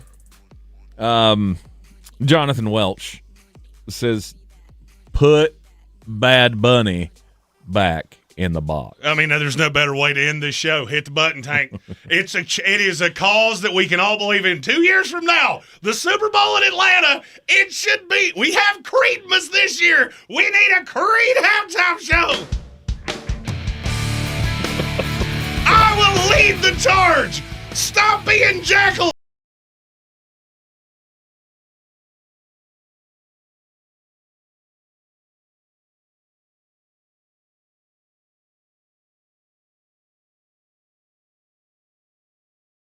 I can't do much more of that. It would be infinitely more entertaining than I think what we're about to see. But, again, it's made the point quite clear. They're not in it for us. Halftime show is not for you. Just move on. Enjoy the football, and just go get some drinks or at the bar or something. Go to the bathroom. It don't matter. You're in the Sportsocracy, and this is ESPN Asheville, 92.9 FM, 880 AM, and 1400. We will see you next week. Or tomorrow. We'll be back tomorrow. We're not leaving for a week. I promise. Still a year later, I see a lot of roofs with tarps. Do you have a neighbor that needs a new roof but can't afford to get one? ESPN Asheville and Balkan Roofing would love to help. Tell us about the homeowner in need and why they deserve to have a brand new roof for free. You can nominate them now at espnavl.com. And one homeowner will be selected to have a brand new roof professionally installed by Balkan Roofing for free. Roofing for a reason with Balkan Roofing and ESPN Asheville. At Ingles, whether we're celebrating Friday night rivals, televising college basketball games, bringing the Fan Fest to semi-pro soccer, or taking you out to the ball game at your minor league park, it's all in the bag. Ingles, low prices, love the savings. The Sportsocracy. It's the rebound, passes it to the man, shoots it, and boom goes the dynamite. Portions of the following program were pre-recorded. From the Ingles studio, WPEK Fairview, WMXF Waynesville, W225CJ Candler, the #1 preset in your car, and the new and improved iHeartRadio app. Free never sounded so good.